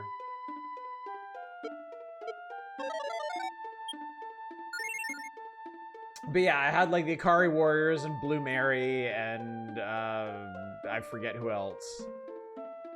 And that was cool. That was neat. I enjoyed that. Now I have the meta team. Like I've got the best characters you can have at this point. And my team looks like everybody else's, and it's kind of like whatever. I'm just kind of I'm waiting. I'm waiting for them to release more characters. I'm smart, chat. I know how these games work because I've played. It's a Netmarble game, and I've played Netmarble games before. I think King of Fighters All-Star was also Netmarble, maybe. Like right now there's 5 grades of character in King of Fighters AFK. Garbage, garbage, garbage, garbage, and useful. And I have all the useful characters, but I don't have them like start up and maxed out or whatever the fuck you need to do with them. But I haven't spent any of the premium resources that they've given me. I have been hoarding that shit this entire time. Because I know if I wait for a couple months, and if the game survives this long, eventually they're gonna release another tier above useful, and it's gonna be godlike as soon as they release it, and I can dump my millions and millions of diamonds or gems or whatever the fuck they are. Oh my god, I'm gonna die. Oh my god, I'm gonna die. Oh my god, I'm dying. Oh my god, I might die. Oh, I'm dying! You have to reset. I'm not losing all that money. I was not expecting to run into one of those. I didn't even know those existed.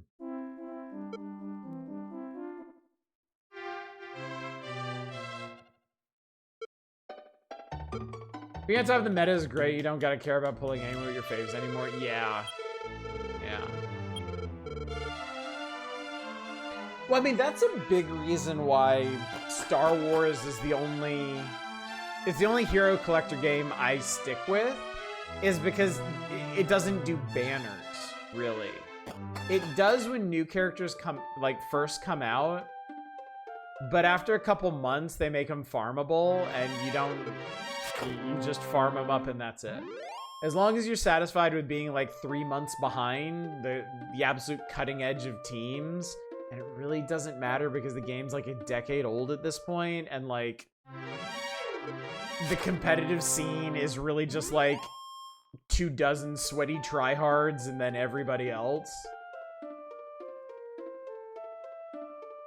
Like everybody can have everything if you're just patient enough.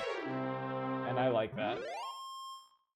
I know, 3 months is real generous. I think that's one of the reasons this game is still going at all, is because they've actually been pretty nice about backing off of stuff.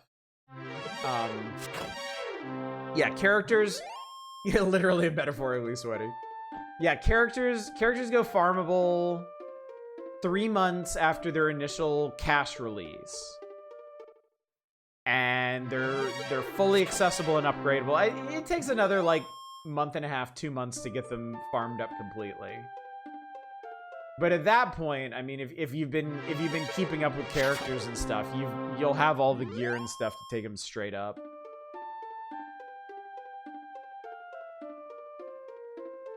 And then legendary characters are really just dependent on having more common characters to certain power levels. And that's what I really like. The big ass kicker, like the Galactic Legends in Star Wars, you don't have to pull them on like 0.05% chance banners. You don't have to worry about pity pulls or anything like that.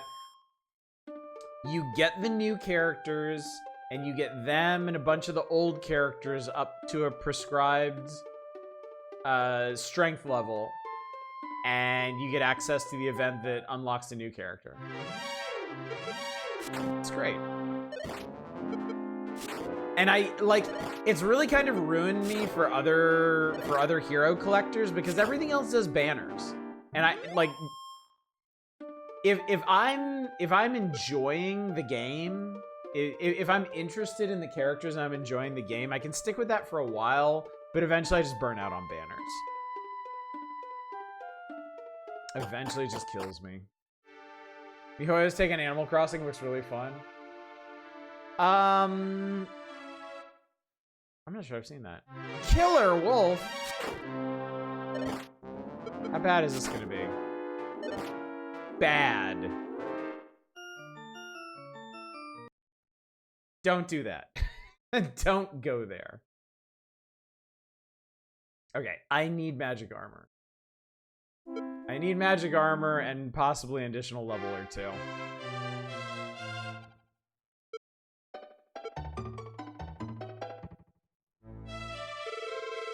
Yeah, it's Mr. Thou, man. Back at ya.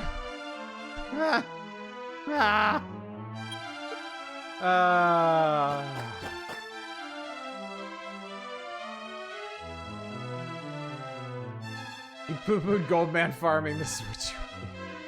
I'm exploring. Exploring's fun until you die horribly and lose thousands of dollars. I really want to know what's at the end of that area that the Master Wizard killed me on. I really wish I could go that way without being horribly murdered. I like exploring, chat. Exploring's fun. But I'm being rather hard gated at the moment. Honestly, I should probably just go back to the southeast. I'm gonna need to go over there anyway, and the enemies over that way are at least decent for money, and they're not like imminent threats to life and limb.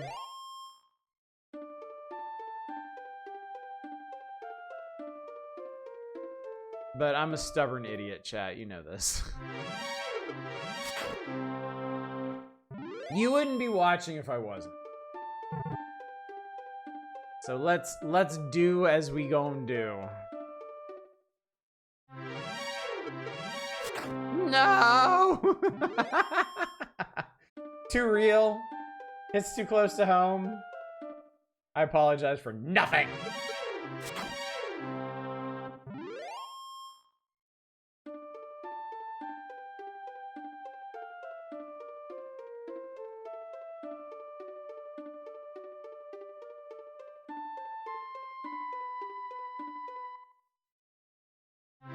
Oh good, a gold band.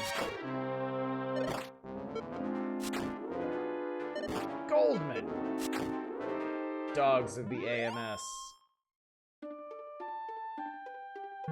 Was that less money than he normally gives? I don't care. Just need 1,200 gold, chat. That's all. Just 1,200. We've been here before. Kind of wonder how close I was to 7,700 when that wizard killed me. Had to be pretty close.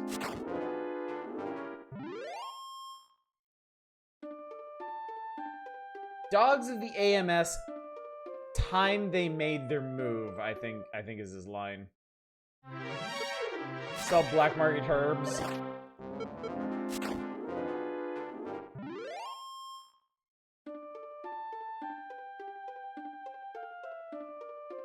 Alright, I know better than to go into that town at all for any reason.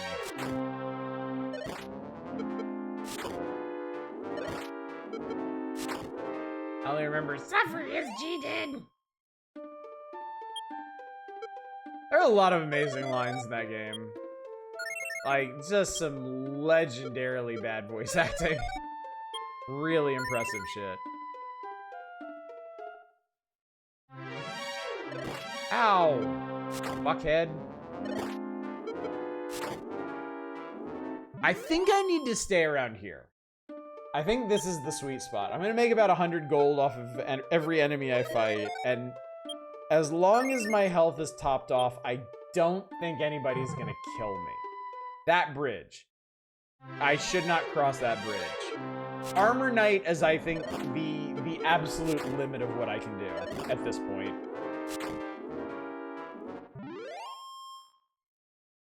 And he's worth 150. Okay, 7,000, chat.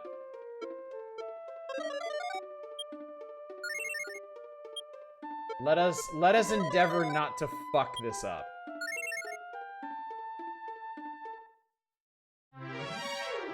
Chimera's good. Chimera's worth like $100.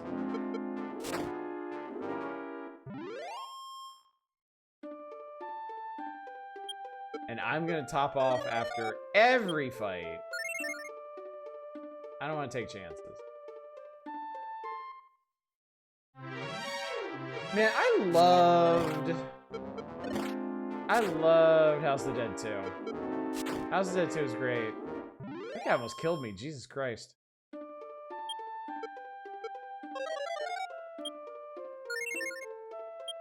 The later House of the Deads I didn't get so much into. I like the first one. I've beaten House of the Dead 1 and 2. I don't think I've beaten any of the other ones. I might have beaten 3 and just don't remember.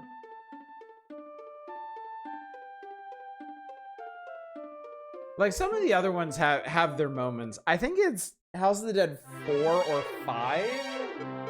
Like, you start in a mansion during this, like, dinner party, and, like, the zombie hordes are dense. They are crazy. It's really, really fun. And you get like a submachine gun and stuff for it.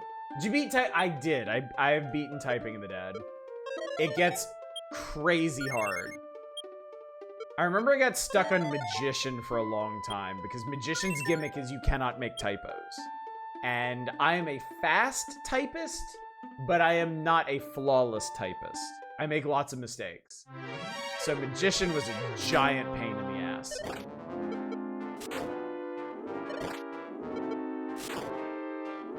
4 starts in the sewer, or the first level ends in the sewer. It must be 5 then. I'm not sure I remember 4. Because one is the Curian mansion. And then 2 is in that unnamed European city. And then 3, if I remember correctly, is G and some lady going back to the big office building from the end of 2. And I don't remember 5 or 4. And I think 5 is the one that's in 4 is a prequel to 2. Okay, yeah, I don't remember 4 at all. I might not have played it, honestly. We did it, chat. Our long national nightmare is over. Yeah, 5 must be the one that's in a mansion. Is there a 6? Did they make a 6th one? 6th one?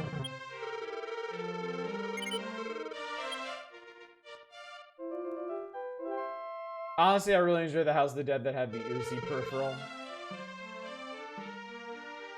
I can't remember what 3 had. I feel like 3 had shotguns. 1 and 2 had pistols. I think 3 had shotguns, and I think 5 had Uzis. Which is pretty funny since it starts at a dinner party. One of the playable characters is this lady in an evening gown with a goddamned Uzi. Uzi was 4? I think they use it again for 5.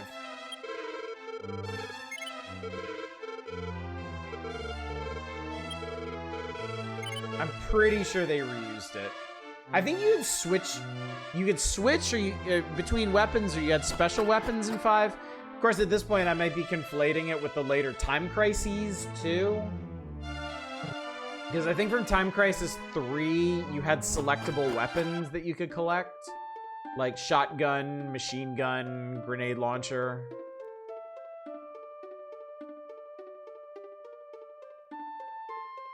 It's honestly kind of hard to remember. Because outside of 1 and 2, I never played any of the other ones that much. Like, I think I played 5 like twice. I think I played 3 once. How's it at 4 with Zuzu with a grenade throw button? I might, you know what, later on I might, like, look up playthroughs of these House of the Dead games, kind of refresh myself. I'm playing some of those Time Crisis games a few times in arcade, pretty fun. I love Time Crisis. I was... Not to toot my own horn, chat. I was a master of Time Crisis 2. I could 1cc Time Crisis 2. I learned all the boss patterns. I learned where all the red enemies are who could one-shot you. Yeah. I played that game so much. I had everything memorized. I've beaten Time Crisis 1. 1 is hard. 1 is hard because it's actually randomized. It's not solvable in the same way that Time Crisis 2 is. Enemies have a random chance of doing damage to you, and that makes it really, really difficult to finagle. I think I'm moving the wrong way.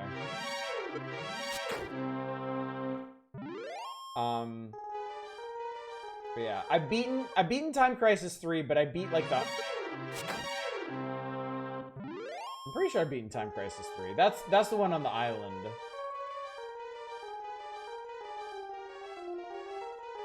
And I played 4. 3 was the first one with multiple weapons, yeah. The first area of Time Crisis 3 is like this like beach, this like boardwalk area. And I think the first area of Time Crisis... Oh, God. The 4th installments of these games throw me. Is it Time Crisis 4 or 5 that starts in an airport?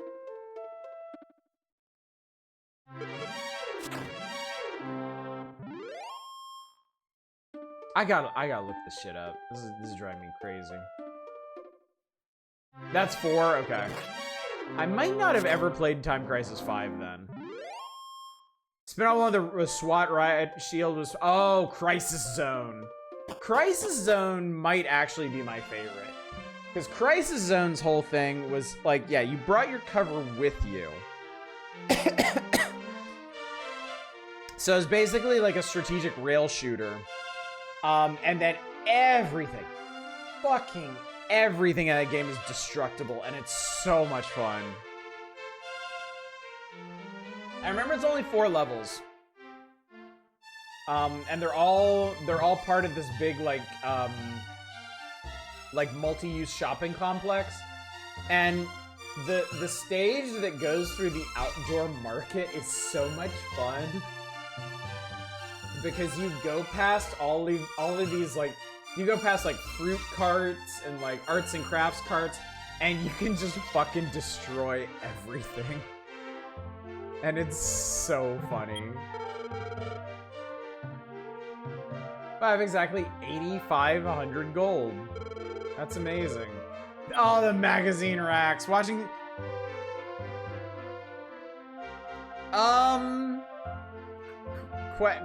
Question? Why? I have to assume that this isn't going to change my physical defense, but it's going to protect me from spells. Surely? Surely? If anybody remembers the functional use of magic armor here, please share. I mean, I got nothing else to spend money on, and I ground all this up for this specifically, so.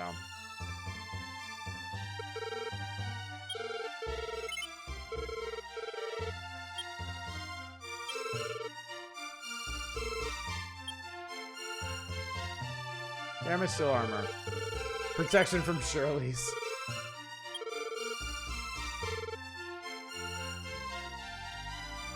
Alright, well that's that.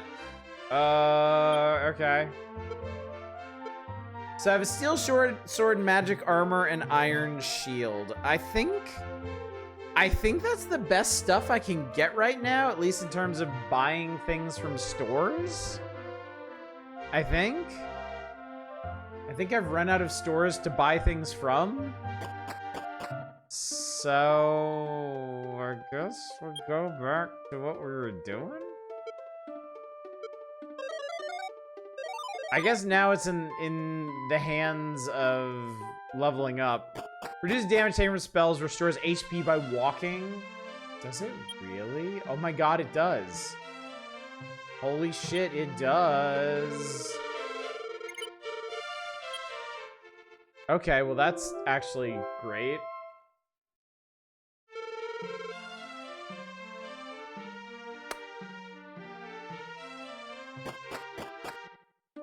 Lee Raising Storm is also part of the same universe. One thing I remember from his speakers blasting out Five-Finger Death Punch on the attract move.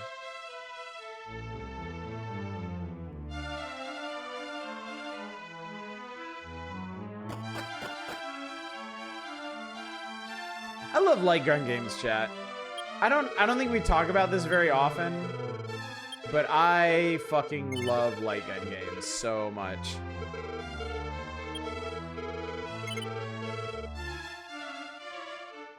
I love Time Crisis. I love House of the Dead. It was really Time Crisis that did it, honestly. The older ones, Operation Wolf, Terminator, that ilk, I wasn't so interested in. I didn't really like them that much. Oh, there's a unique interaction between Magic Armor and the Pain Swamp squares. I guess they would cancel each other out, wouldn't they? Virtual Cop 2 was the shit. Virtual Cop was fun. I wasn't a huge Virtual Cop fan, but I did enjoy it. LA Machine Gun's amazing. Holy shit. LA Machine Guns, and there's another one that's very similar to it. Oh my god, that game is so much fun. It is pure unadulterated chaos, and I love it. I'm gonna be entirely honest with you, chat, and I'm not gonna apologize for anything. I love Revolution X. Revolution X is like campy and edgy and completely unbalanced, and I still love it. Cause it's so stupid.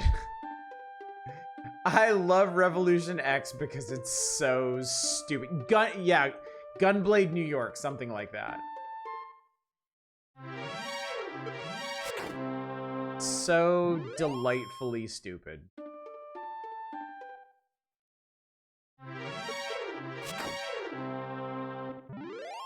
It's fucking impossible too. I don't know how far I've made it in it. Revolution X is, I think, like 5 levels essentially. There's that huge opening level where you have to get to the Aerosmith concert. And then you fight through the club, and you get the keys to their car, and you gotta go find their car. And then you get a choice of levels. You can do the jungle level at like the Aztec temple. You can shoot up the desert bus. Yes, there's a desert bus. Or I always forget what the 3rd level is, because I'm not sure I've ever seen it, honestly. And then there's a final level where you go after the leaders of the I think it's literally the New World Order.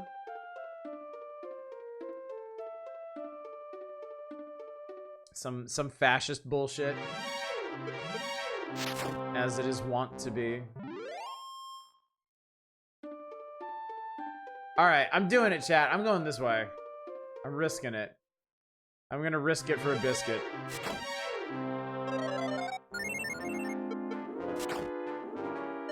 Because the thing that killed me last time was getting, like, magic nuked.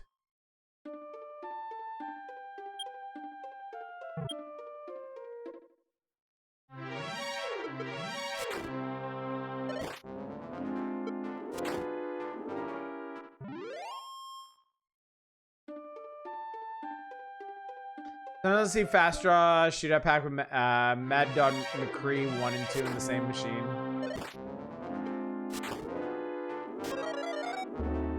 Uh-oh. Uh-oh.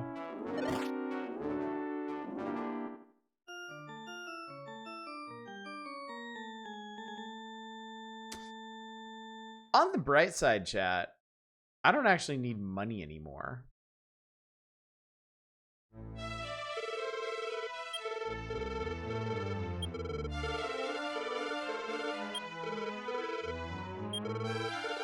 I need 78 experience, you kidding me?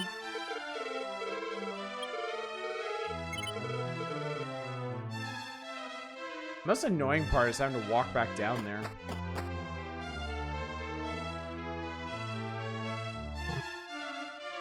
Reminder, the light gun game in Back to the Future trilogy was an important plot point. It was, yeah. The sleep, big sleep wombo combo. Simple, yet effective. Go to sleep and never wake up.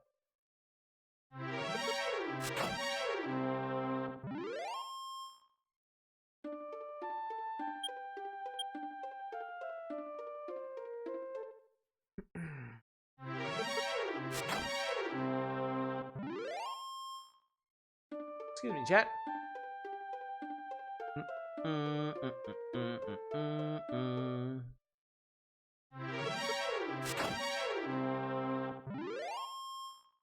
Wah. The little death combo section. Is that the right order? Do we have that right, Gruntfodder? I don't mean to keep mashing that.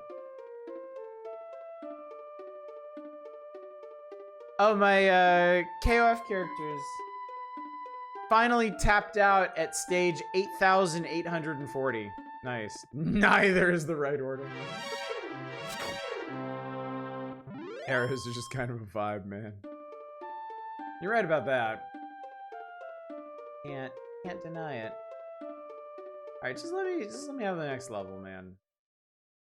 Give me my next. Well, you're not giving me my next level. You're not worth it.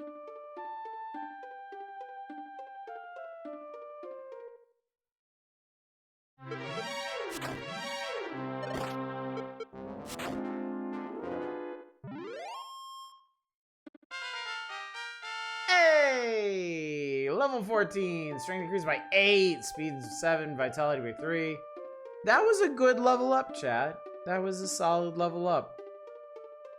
I feel stronger. I feel powerful.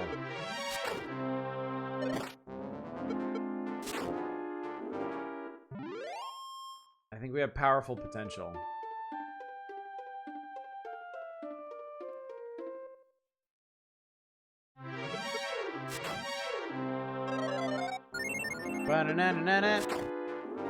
Let's go a different way, actually. I keep... last couple times I've tried going east across that little bridge. Let's go south. Essentially take a nap. Dirt nap. Whoa! Get fucking owned. Metal slime!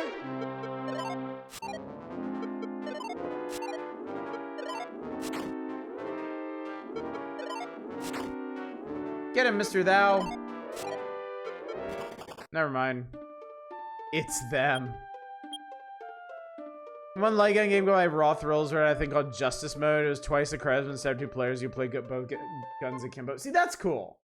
That's cool. All right, please don't kill me again. Cool. Okay. 2-shot the Magic Chimera. Puff the Magic Chimera. The Armor Knight did not see thee. I took out an Armor Knight with no damage, chat. I mean, I got insanely lucky. I am so sorry. I really don't mean to keep mashing this button. It's just, it's reflex at this point.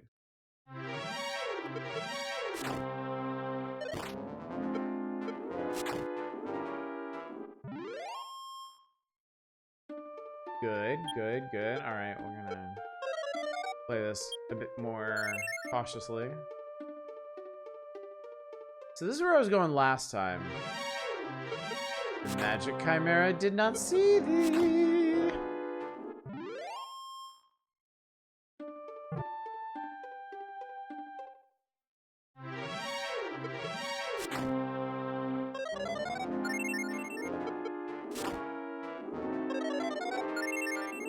All right, dick. Oh my god, bro. Huh. It didn't help anyway. I guess his heal is very weak. All right, I'm doing it. I'm doing it. Okay, still Magic Chimera. No, okay, cool, good.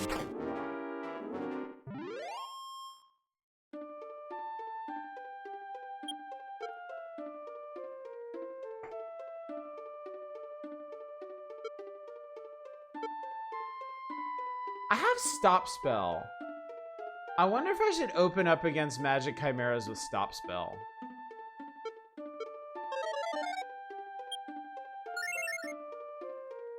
I mean, pretty fucking heartbreaking if it doesn't work. Oh, there's something here that I need. Sorry, I'm gonna look this up since we're down here. I know somebody tells you how to find this, but it's really fucking confusing.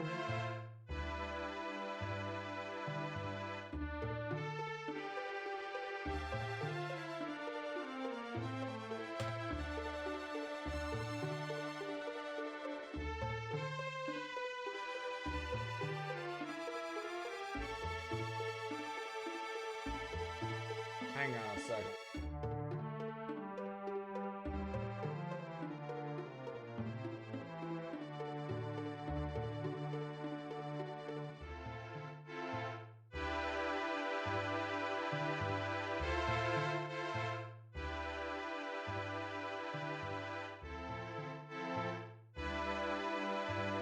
Yeah, there's a thing out here that I need. And I'm gonna get it since we're over here. There's also a town near here, as it turns out. Star Chimera? Really? I'm gonna give it a try. Stop spell. Hey, we sealed him. But I think I'm gonna die anyway.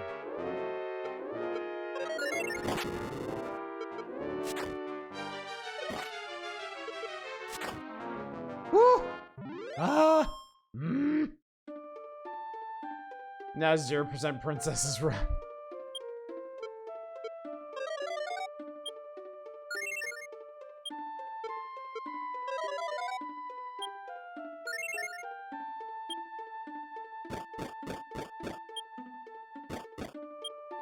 So it is actually taking it out. Oh my god, that's a dragon. I know I'm on a quest for these, but Jesus. Ugh. Ugh. I think he may outdamage me.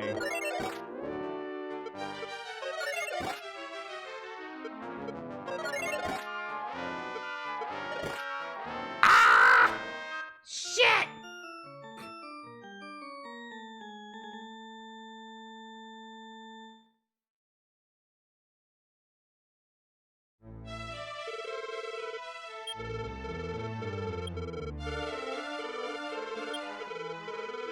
I also saw chat, there is another town. Which means there may also be another thing that I need to buy. But I'm gonna live with this. I'm going to live with my decisions here. That was bad, dragon. Alright, I'm gonna see if I can get to that other town. It's 50,000.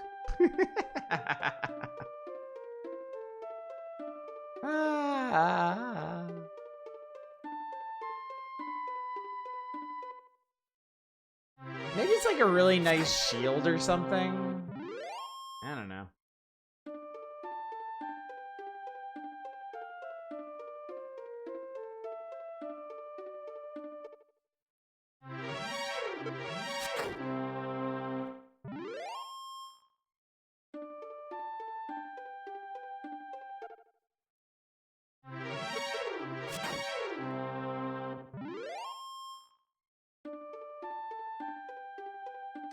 Actually, this time, yeah.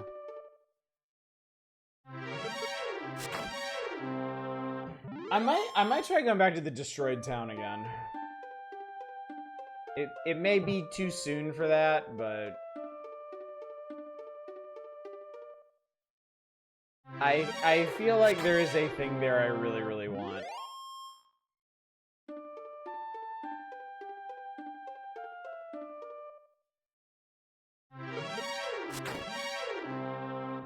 It's kind of weird playing this with like partial knowledge gleaned from like Nintendo Power and just general gaming culture osmosis.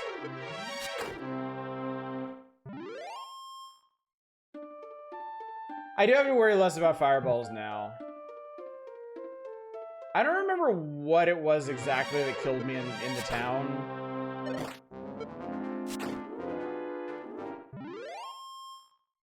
Again, I may not be strong enough for this, but I want to give it a try. Because I think if I can get the thing from here, it'll be really, really helpful.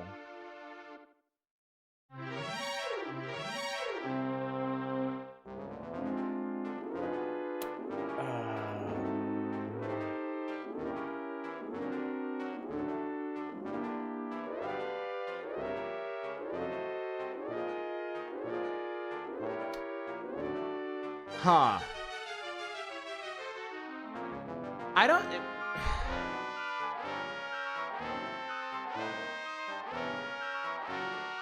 If anything, I want him to go to sleep. I don't think it was specific.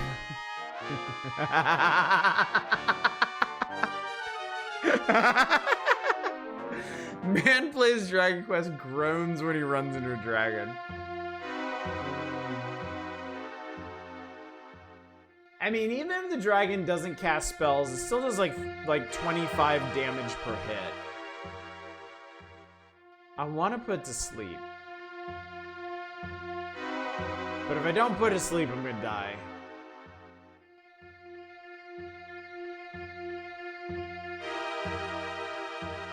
I don't know if I can damage rush it either. What on earth is this part of the battle theme? Curious, isn't it? It is rather curious. Giant's checking his watch right now. Well, you shouldn't have signed up for a turn-based game then. Alright. I'm gonna try sleep. Probably not gonna work. I don't expect it to work, but I gotta try. Didn't work. Fireballed me. Yeah, its attack is kind of worse than just what it normally does. I gotta go in. Get him, get him, get him, get him. Oh my god, okay. I can kill dragons in 3 hits. Okay, I can kill dragons in 3 hits. So the next time I go in on a dragon, I just need to go in on the dragon. That's the goal. And my max HP is currently 82. I need a better healing spell. I'm pretty sure there's a heal more in this game. And if I can get that, I'll be in good shape.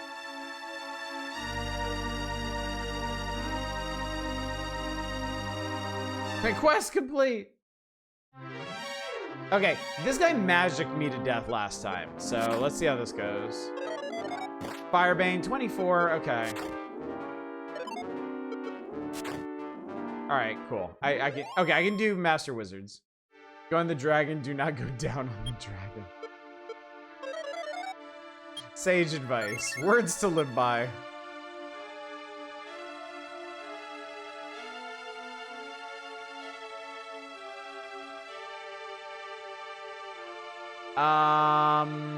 Shit.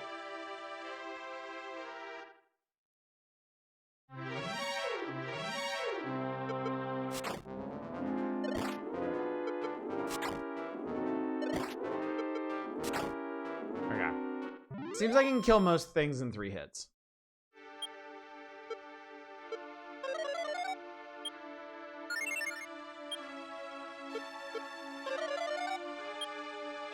Donkey would disagree.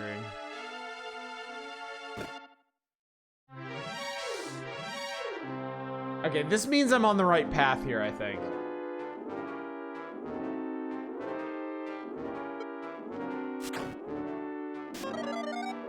How much damage did I do? 15. Oh, that was like 30 damage. Oh god, ow. Oh!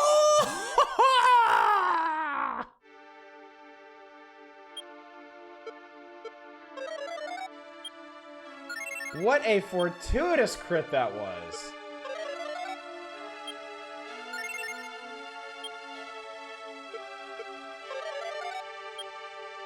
Okay, where's the thing I'm looking for? No, not here.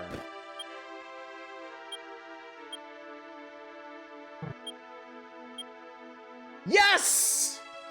Yes, that's what I wanted. I knew there was a handy thing here.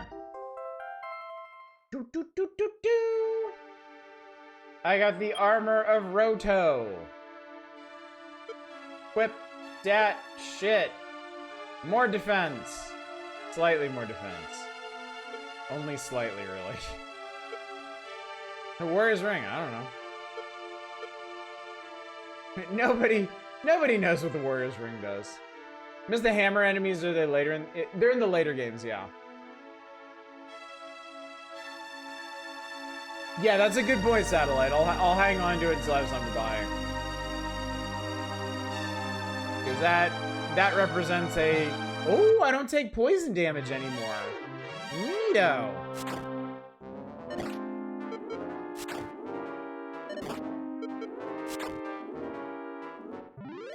Luck is fine, too. Hey, you know what they say? I'd rather be lucky than good.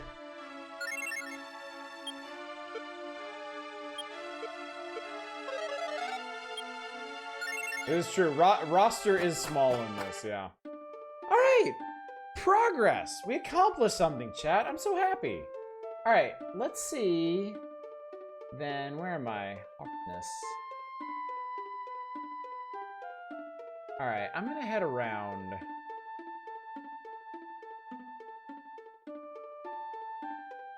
So the town I want to get to is Cantlin, which is north of that poison swamp I got killed in last time.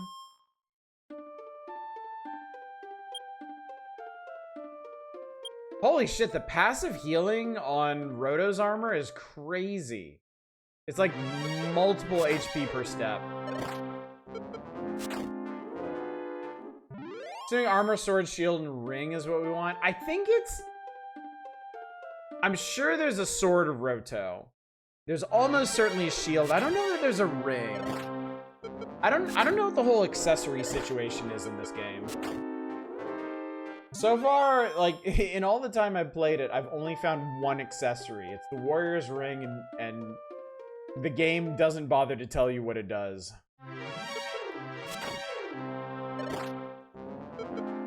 Sword of Roto, do you know where it is? Rooter of Roto. I'm trying to remember.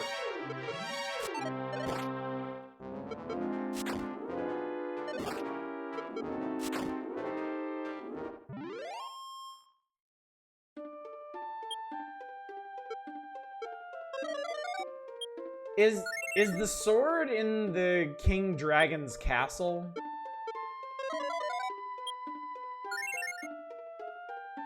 Like, is it endgame? Yeah, okay. Yeah, if I remember correctly, like the best weapon for your main character in Dragon Quest II is in the Cave Daron. And it's in like a really shitty part of it too. So I think that's just kind of a thing that they were doing in the Dragon Quests, where like you're just not gonna get your best weapon till the very, very, very, very end of the game. No, I've never gotten it. I am presently further in this game than I've ever been before. I've definitely never had any, like, definitely never had like the armor of Roto. But again, there's a lot that I know about this game from watching other people play it, from reading about Nintendo Power, just from cultural osmosis. So yeah, there's things that I knew. I knew there was a very important item in that ruined town, and I knew roughly where it was, but I couldn't remember what it was.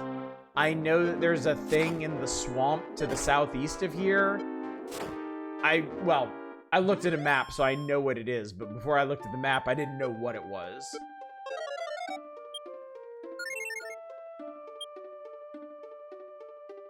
In the NES version, the Warrior's Ring did nothing. The remakes, it gives you slightly more attack, apparently. Well, I'll take that. I'll buy that for $1. Map in Dragon Warrior 2, but smaller Dragon Quest Builder.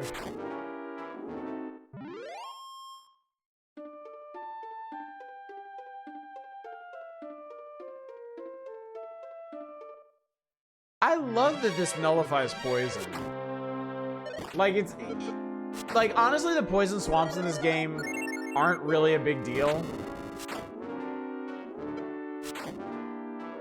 But it still feels good. Oh my god! No! No! That was so shitty of you! God, what an asshole!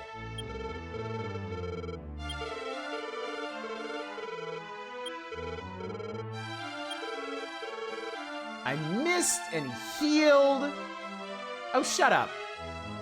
I missed, he healed, and then he got to sequence first when he normally doesn't. Everything that could have gone wrong in that did.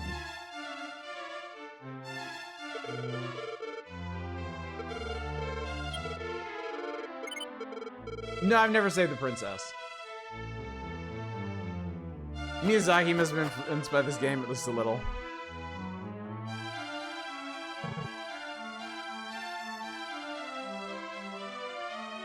I don't know what you're even fucking knocking on about, Satellite. Like, you seem to think this is really funny, and I have no idea what you're talking about.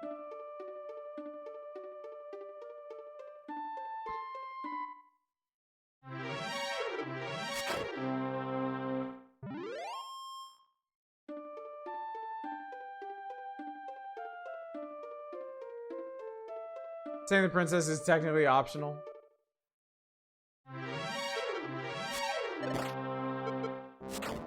No maidens in here. You know the kid that takes your room? Yeah, I know she's in there.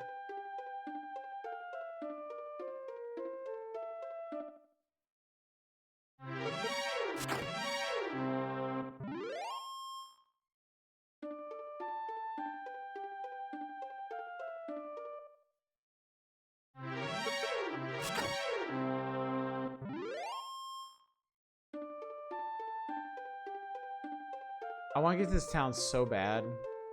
The only thing in the world that I want.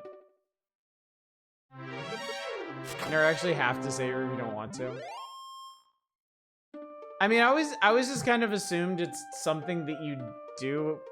So it's not something you do after you beat the dragon guy? Like, I could just go get her right... Is that what y'all are on about? Like, I could go get her right now if I wanted?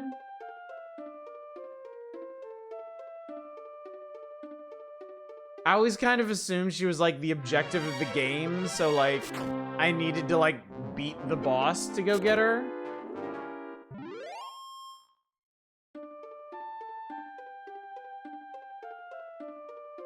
Huh, okay.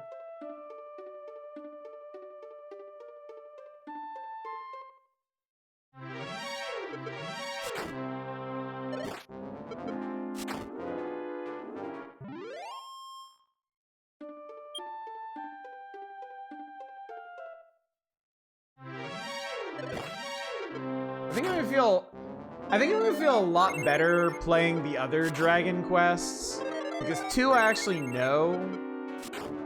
Like, I've done everything in 2 up until the Cave of Roan. Hey, how about that? And then the other Dragon Quest past that, I basically know nothing. I mean, I know the basic story arc of 3, but I'm still gonna have to follow along. I don't know dick about 4. Or 5, or 6, or 7, or any of the other ones.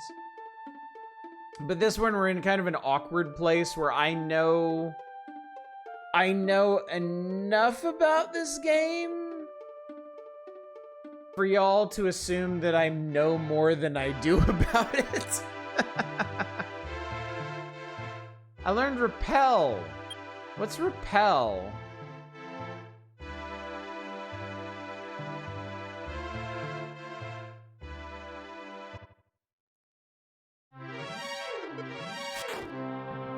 So here's some modern RPGs where you can grind numbers, go up, and one-shot stuff. Simpler RPGs, resource attrition, long fights feel charming. You face Lord British.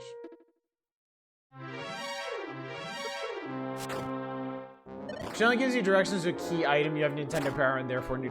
What does she point you to? Does she point you to the thing in the swamp? Is that how you're supposed to find that out?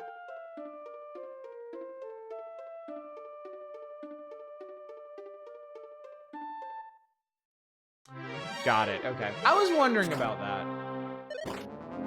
Because the only way I knew that thing existed was from Nintendo Power telling me. I didn't actually know who told you that. And at this point in the game, I thought it was really weird that no random person in town was like, oh, it's such and such steps in the poison swamp. So I guess that makes sense. You can aim for it tells you how far. Oh, that makes a lot of sense now. Fuck you. Okay, okay, okay.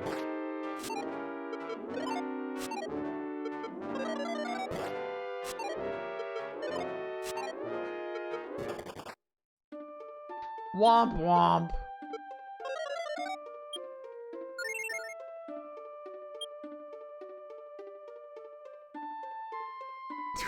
What a fucker.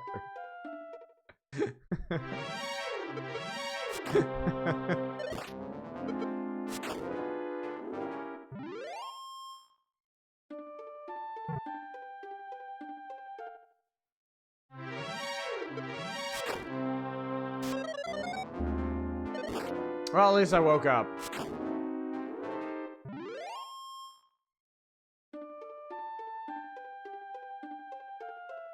This is gonna be a three. Oh, this is definitely gonna be a 3-ner. There's no way I can beat this tonight. I have no. What the fuck?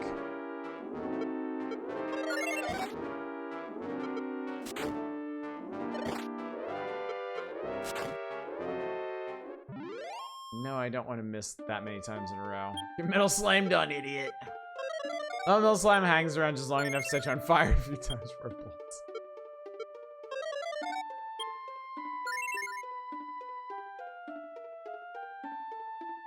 Right here. It's right here. It's right here. That stupid dickhead Star Chimera hadn't killed me. Uh-oh.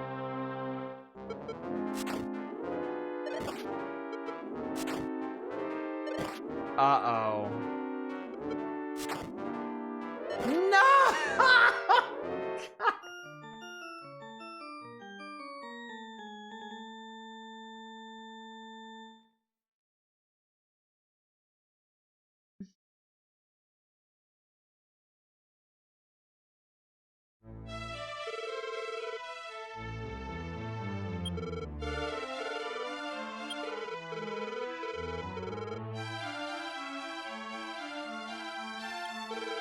Should be the tagline for the stream. You have been killed.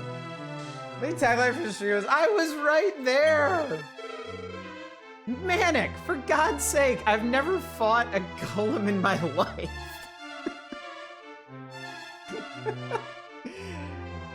Again, this is the problem. Like, I know enough about this game for y'all to think I know way more about this game than I do. I kind of wish I'd start off just pretending I'd never played this before now.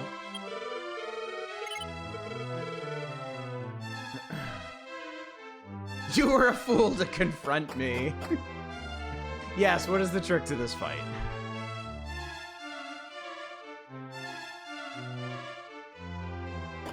I assumed you would eat shit.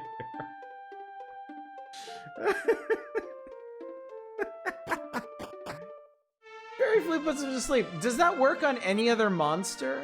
Is that like a normal thing that it does, or only that enemy specifically? What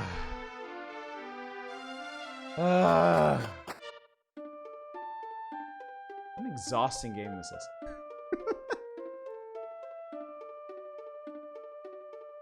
This is actually really fun. This is actually really, really fun because of the way they designed it, where like you're not really losing that much when you die and you're still making progress towards the next level. So it's not really stressful for me to do this over and over and over again. NPC hints that that's how you do the golem? Okay.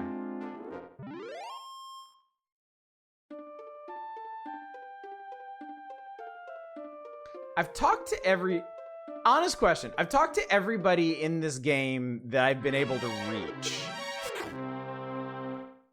Have I already talked to the person who said that? Because if the person who says that is in Cantlin, that would be really funny.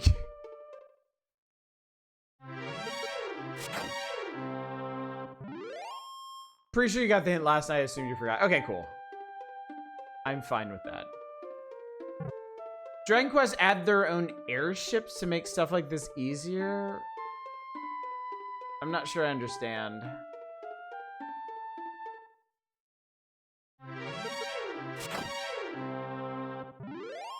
I did. Okay. Okay.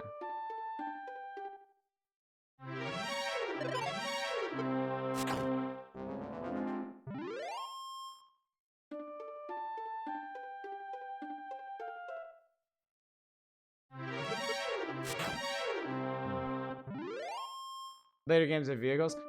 Dragon Quest 2 has a boat. Just a boat.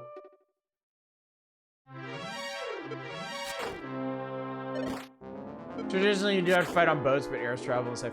Yeah, that was a big pain in the ass in Dragon Quest 2. getting the boat and being like, wow, I can go anywhere, and getting out in the ocean and just getting absolutely fucking destroyed by the sea life. Of course, that also kind of happens in the original Final Fantasy as well, so.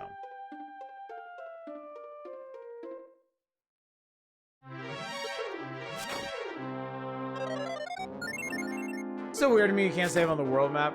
You gotta remember, this is like the prototype JRPG. This is where like everything started. And Final Fantasy 1 didn't let you save on the world map either. Final Fantasy 1 gives the boat so dang early. They do. And I think that's cool, honestly. I think it gives the game a really neat feel. And I mean, it's honestly not that far into the game that you get the boat in Dragon Quest II either. You just have to assemble your full party first. So it's like the third thing that you do. Like, you find the Prince of Canik, you find the Princess of Moonbrook, and then you go way out on the peninsula and you get the boat. Bing, bang, boom. But yeah, it's certainly not as early as Final Fantasy 1. Like, you beat two bosses, technically, in Final Fantasy 1 and you get the boat. Why do RPG ocean fights always take place on the boat itself? Because, I mean, it makes sense that the sea creatures would climb up onto your boat to attack you. It wouldn't make much sense that your entire party gets dragged underwater every single time. Final Fantasy V gives you an airship super early, but you can't fly it over mountains. I was gonna get the Final Fantasy IV Pixel Remaster this week, but you know, blah. Blah.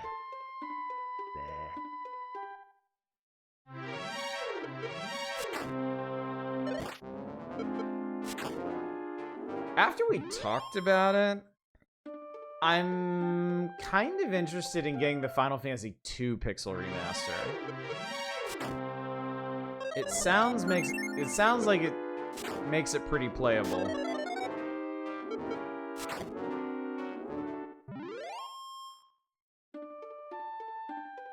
At least more so than the shit I've experienced.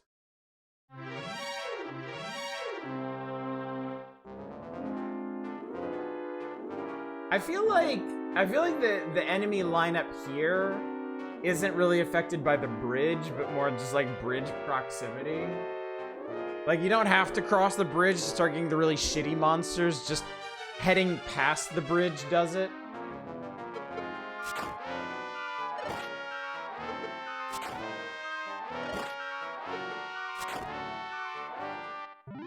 So punch the shit out of your own party to level up attacking with weapons. No, I don't think so. My understanding is the Final Fantasy II Pixel Remaster kind of redoes the whole leveling system to not be a miserable waste of time. It sounds like the whole game is more in line with the other Final Fantasy experiences at the time.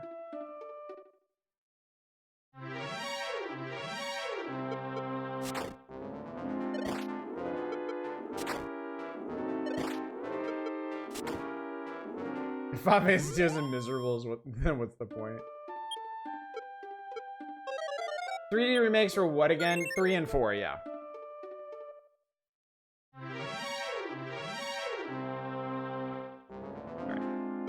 Alright.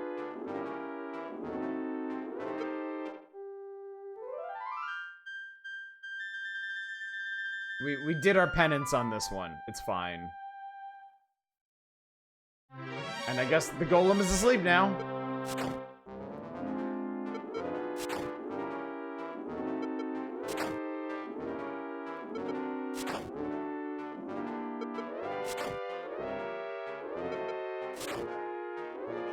Dude's got a shitload of hit points.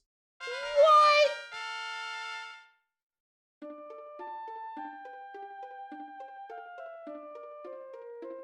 So the golems are how you grind shit in this game. You grind regular golems for experience and gold ones for money. The other 3 and 2 if you prefer. Max MP increased by 23. What the fuck? Yeah, he's worth 10 gold. Because he's made of cheap brick. Hooray. You know... Oh, that guy doesn't respawn? Welcome to Fortress City of Melkido? Whatever you say, Chief. Alright, what do you got? Alright. Dick. He has absolute dick to offer. And I'm not in the market for dick right now, chat.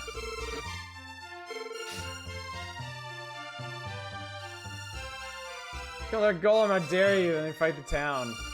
Oh, is he like the town's guardian or something? See that Roto's armor has changed hands quite often, as most recently come to possession of Yukinoff. What the fuck is that? By a bamboo pole. King Dragon's claws can cut through iron and can breathe fire hot enough to melt stone. Mr. Thou, do you still wish to go forward? Yes. Oh, you're a true hero. Goddamn right I am. Hello. This is the vault. I don't care.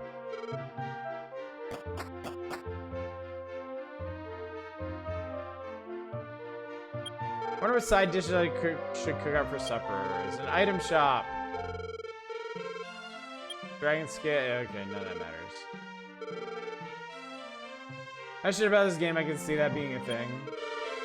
We have cheap radishes today. What, sir? You say you saw my shop, but don't want any of my fine radishes.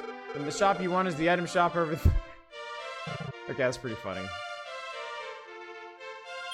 Town was built as a fortress just in case it were attacked by demons. What the hell is going on here, man? How many keys do I have? 5. Let's take a little turn about the town. See if I'm gonna need them for anything else. You never know in games like this. Hi. Would you like to buy some holy water to help ward off monsters? One bottle is only 12 gold. What does holy water do?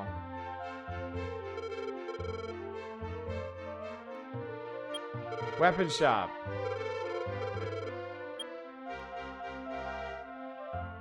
That's all shit I already have. Encounter down. Got it. Okay.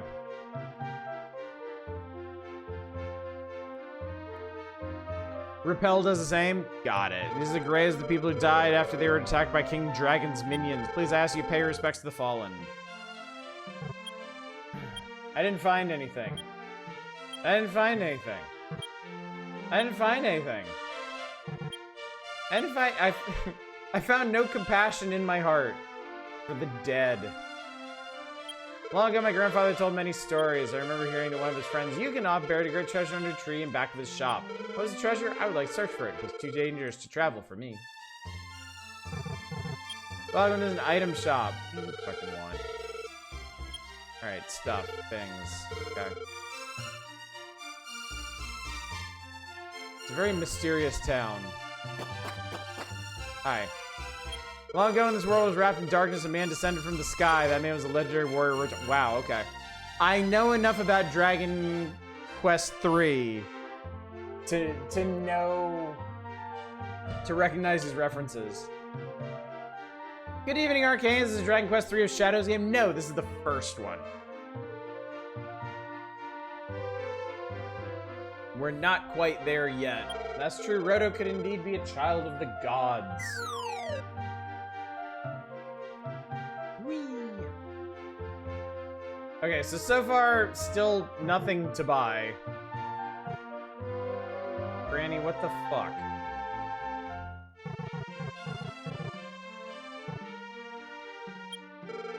Wish to know about the token. Visit the old man living in the temple of the south end of town.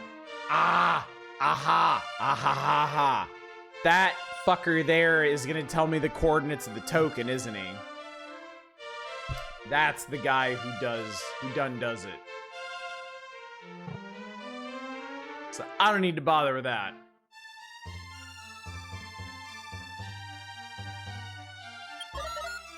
What do you want? There's like a magic key to open any door. 32 highway robbery. The weapon shop, how may I help you? I want to buy something.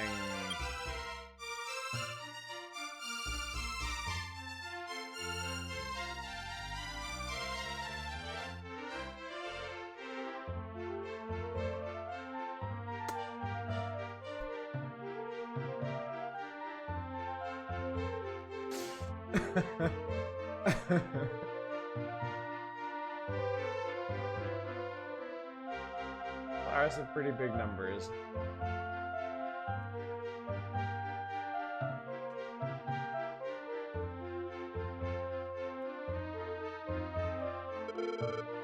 How much? I'm not gonna sell it yet.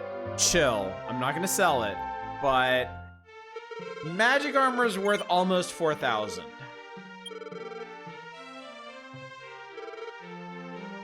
So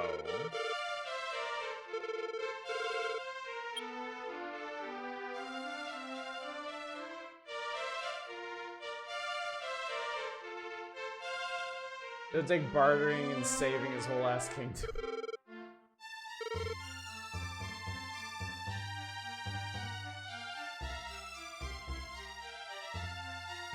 Okay. What does this guy want? Same techniques as Japanese crane games. Can't approach it like an American crane game. Gotta use the crane as a limit pushing implement possible to achieve victory. Apparently I would have business and set up a shop in Domdora. My grandfather, you cannot. Oh, yeah, all this horse shit.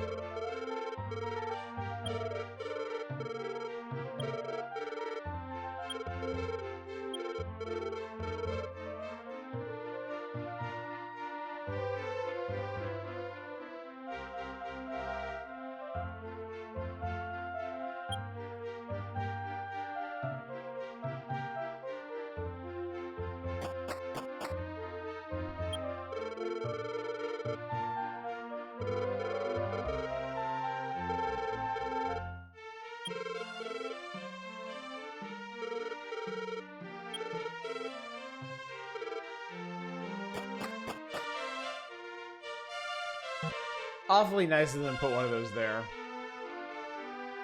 Let's see. Let's just see, chat.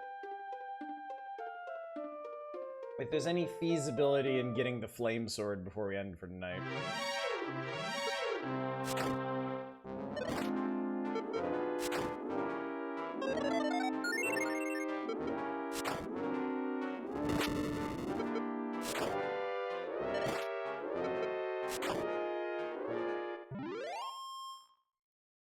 $169 gold. So let's see. I have 3,000 in the bank. All right. I need somewhere between 3,000 and 4,000 gold for this to work. Because I have 3,000 in the bank and my armor is worth 4,000 ish.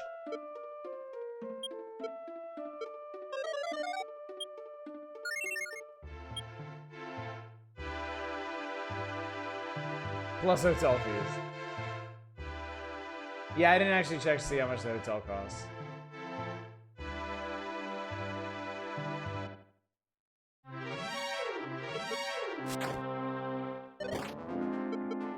Terrific move!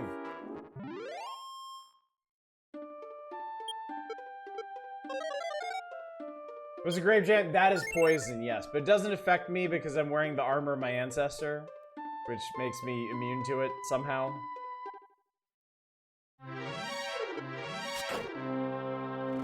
I'm not super sure I want to grind on these guys, honestly.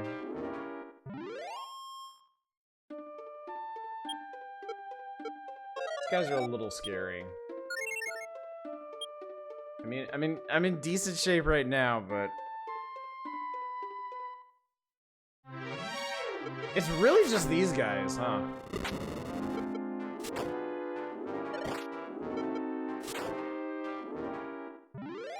Meh.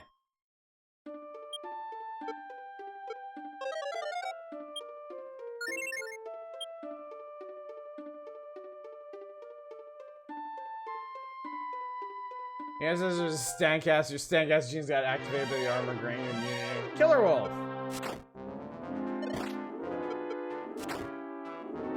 Okay, Killer Wolf is nice. Yeah, I definitely prefer Killer Wolf, thank you. More of this, please.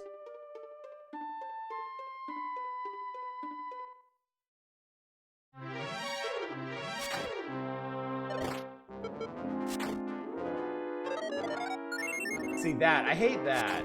Because I'm pretty sure that heals back everything I did to... Oh, and then I miss.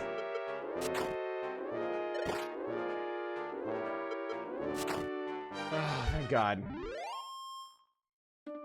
That's so scary. What is the evil plot going on in this world this time around? The King Dragon is a bad guy. He stole the princess, and he sent demons to murder everybody. So we gotta stop him. That's it. That's it. That's the entire plot of this game.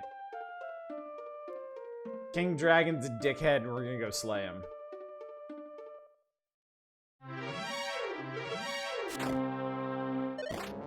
It is refreshingly straightforward. No plot twists, no villain actually your brother being mind controlled by some rando on the moon. Nah, there's a guy, go kick his ass. Alright, we're like halfway there. We're actually doing pretty okay here.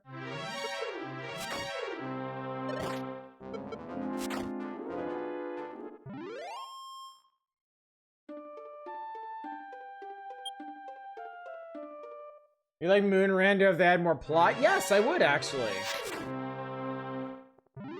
Like, villains need character development. They do. You must develop your villain for them to be interesting and worthwhile. Like, Golbez is an interesting villain because you're questioning his motivations, and it's a bit deeper because of his direct relationship with Cecil. And then they just kind of fucking dumpster that in favor of Zemus, who isn't even actually the final boss. It is the transformed personification of his hatred that is the true evil. Like, Zemus is just kind of a stand-in. And they do a better version of that in Final Fantasy Legend 3. So no, as much as I love Final Fantasy IV, I have a real problem with their final boss. We made it into town. I went all through the town. I found the shop where everything costs $1 billion, so I'm trying to save up for the flame sword before I stop for the night.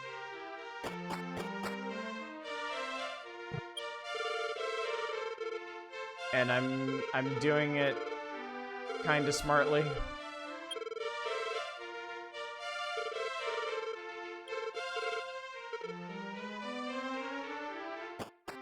We need like another 1,000 or so, I think. Wouldn't notion to have a villain called Giant Fuck. It wasn't there for Legends 3, I'll take your word for it. So, long story short, and without really spoiling any of the big plot twists other than the final boss, it seems like the gods are kind of like shitting on the world. The gods have decided that the world is to be wiped out. And when you confront the god, like the chief god, they're standing for Zeus basically. He's like, nah man, it isn't me. I've been corrupted by this horrible thing. I'm really sorry about everything that happened. Only way you can get this done is if you kill me and let this thing out so you can fight it directly. So, Final Fantasy III, I think, is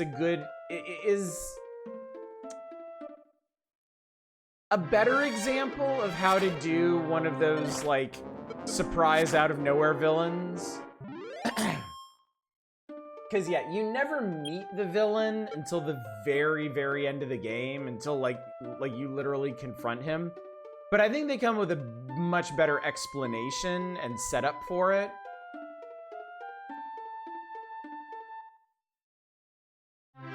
Oh, it's a dragon. Well, I have learned that we go in on dragons.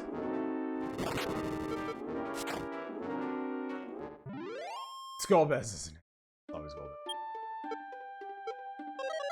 Yeah, I think there are good ways to do like a secret final boss. I think Final Fantasy X does it really well. I'm not going to talk about Final Fantasy X's final boss at all, because we will almost certainly stream that game someday. I've streamed my favorite Final Fantasy and my third favorite Final Fantasy. It'd be kind of ridiculous if I'd never streamed my second favorite. And we'll talk about that when it happens, but that's a pretty good example. Yeah, I definitely like that 10-bit.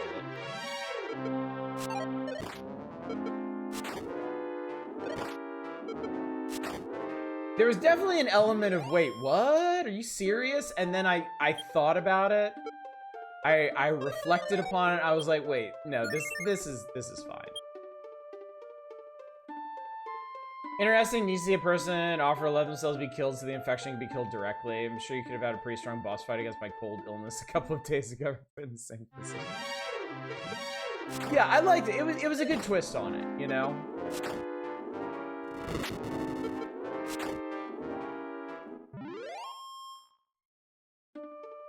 But yeah, I am in general not a fan of the surprise twist boss at the very end. Final Fantasy IV is bad about that. Final Fantasy VIII is bad about that. Final Fantasy IX is awful about that. Final Fantasy Legend. Final Fantasy Legend 1 is kind of bad about that.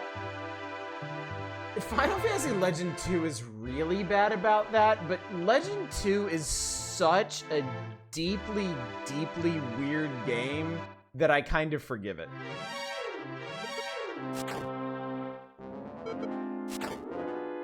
Like,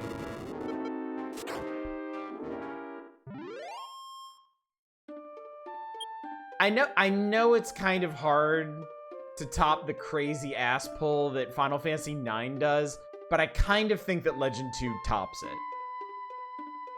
It's just so like, the final boss of Final Fantasy Legend 2 is so out of pocket. I barely know what to say about it. Like, it's like, I can't even be mad about it. It's so weird.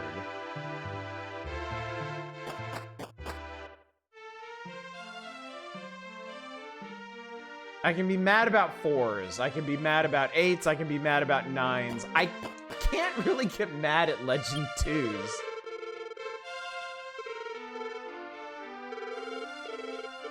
Everything.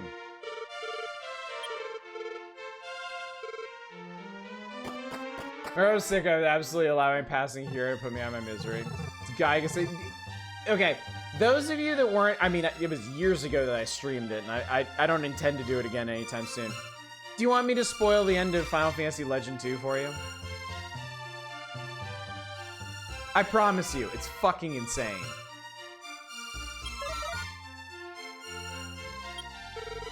I can explain 9s if you want. No, you can't. You think you can, you can't. It's like somebody saying they can explain the plot to Chrono Cross. No, I'm sorry, you can't.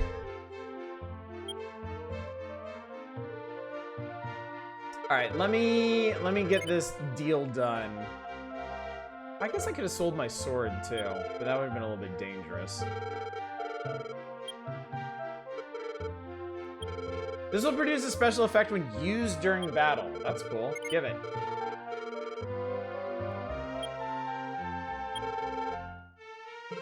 And then let's get rid of our steel sword. Sure, whole 750 bucks. Imagine explaining the plots to Kingdom Hearts. We don't have enough time. None of my streams are long enough to do that. Okay, so Final Fantasy Legend 2.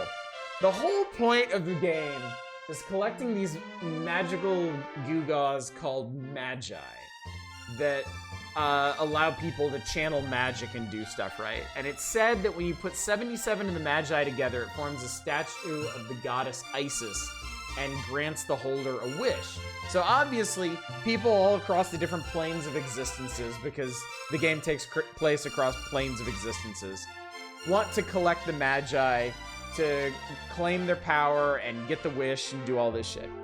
At the end of the game, You assemble the Magi into the goddess Isis. And she's like, thanks for bringing me back. Unfortunately, all this fucking around trying to gain the Magi and claim ultimate power has destabilized the fabric of the universe itself. We need to go into the core of the world and fix things. But to do that, we gotta kill the security system. The final boss of Final Fantasy Legend 2 is a security robot. That's it. It has no attachment to the plot whatsoever. There is no allusions to it. It has no machinations because it is not a sentient being. It is a machine. You have to kill a machine to beat the game. And then Isis fixes the universe and you go home and everybody lives happily ever after the end.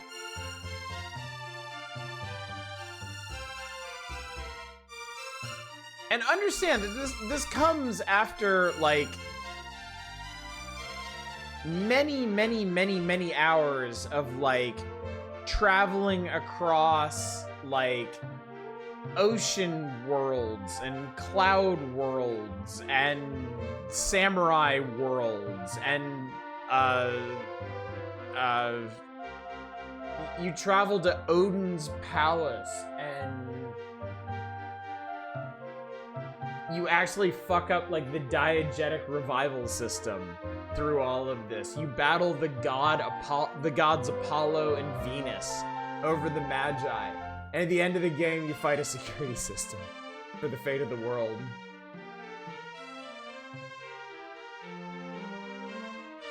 So, yeah. Also, I bought a cool-ass sword, and I'm very happy about this. I don't know what I'm gonna do next, frankly. Samurai World's plagued by illegal banana smuggling rings. Very important. A very important distinction. Okay, I'm going back to main town. I'm gonna hit the inn. I'm gonna save, and we're gonna call it a night. Industrial product designed to stop people from saving society, so the final boss is late-stage capitalism. Actually, upon further reflection, I actually think Final Fantasy Legend 2 might have been channeling Crystallis.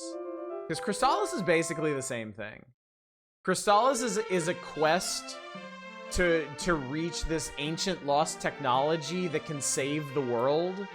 And there's a whole bunch of running around and fighting and bullshit you've got to do to get there. And at the end of the day, you get into this tower, and the final boss and all of its minions are just a security system. You basically just need to force your way into the Tower of Lost Technology so you can seize it to make the world a better place. And I kind of think that maybe the developers behind Final Fantasy Legend 2 looked at that and were like, yeah, I like that. We need more of that. As opposed to Final Fantasy Legend 1 where you kill God because you're just really pissed off at how he handled things. In Final Fantasy Legend 3 where you also kind of kill God, but to be fair, he's a really shitty God. And he's in the process of apocalypsing the world. You do actually kill God with a chainsaw. Alright, we're done for the night. It's true. When you're tired, don't continue on. All right.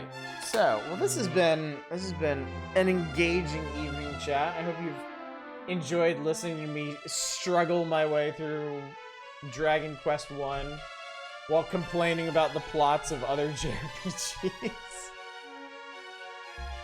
Perhaps the same could be said for all religions.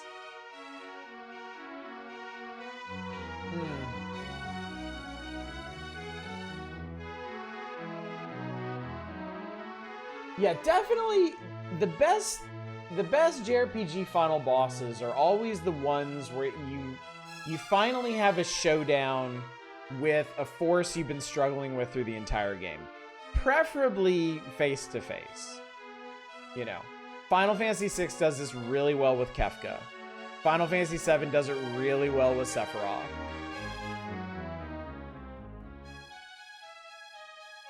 I can also make the argument for Final Fantasy X, but again, I'm not going to spoil how that game ends. It's kind of sort of the best of all possible worlds in that game. I'll even give Final Fantasy I a little bit of credit for technically doing that just in a non-obvious way. If a shotgun was around biblical times, we've got to be a bit more humble. During the presentation about manga, I could ask why people are always killing God in JRPGs too well. And there might as well. If nothing else, it'd be interesting to see the answers you get. But yeah. Alright, anyway. That's going to do it for Dragon Quest tonight. We will be back to this on Monday. I'm going to finish this game. Tomorrow night should be the Game Boy request night at long last. I may let it spill over into Saturday, or we may start the next issue of the Power Hours on Saturday. Friday will be something. Most likely Master System Odyssey, but I'm not going to promise anything in particular. No stream on Sunday, because I don't stream on Sundays, and I'm definitely not going to push myself to make up any missed streams right now. Every month is Chaos Member, especially now. So yes, all stream content and the existence of said streams are subject to change based on how well I'm holding up with life in general. So let's go find somebody to raid. If I can. If we have options. Looks like I can... Alright, I'm going to send you over to Bassie.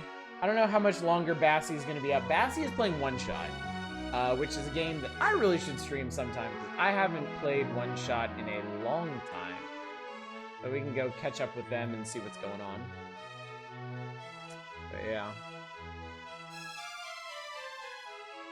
Hope your lifing goes very well. Thank you, Grandfather. I appreciate it. Thank you all so much for coming out tonight. Thanks for joining me for the trials and tribulations of Dragon Quest. I did have a good time tonight. There was some struggling, there was some complaining, but even the best games can elicit that. And it's an old game. It is the progenitor of JRPGs essentially. So it comes with the territory. So, and I'm looking forward to finishing it on Monday. So hopefully I'll see you then.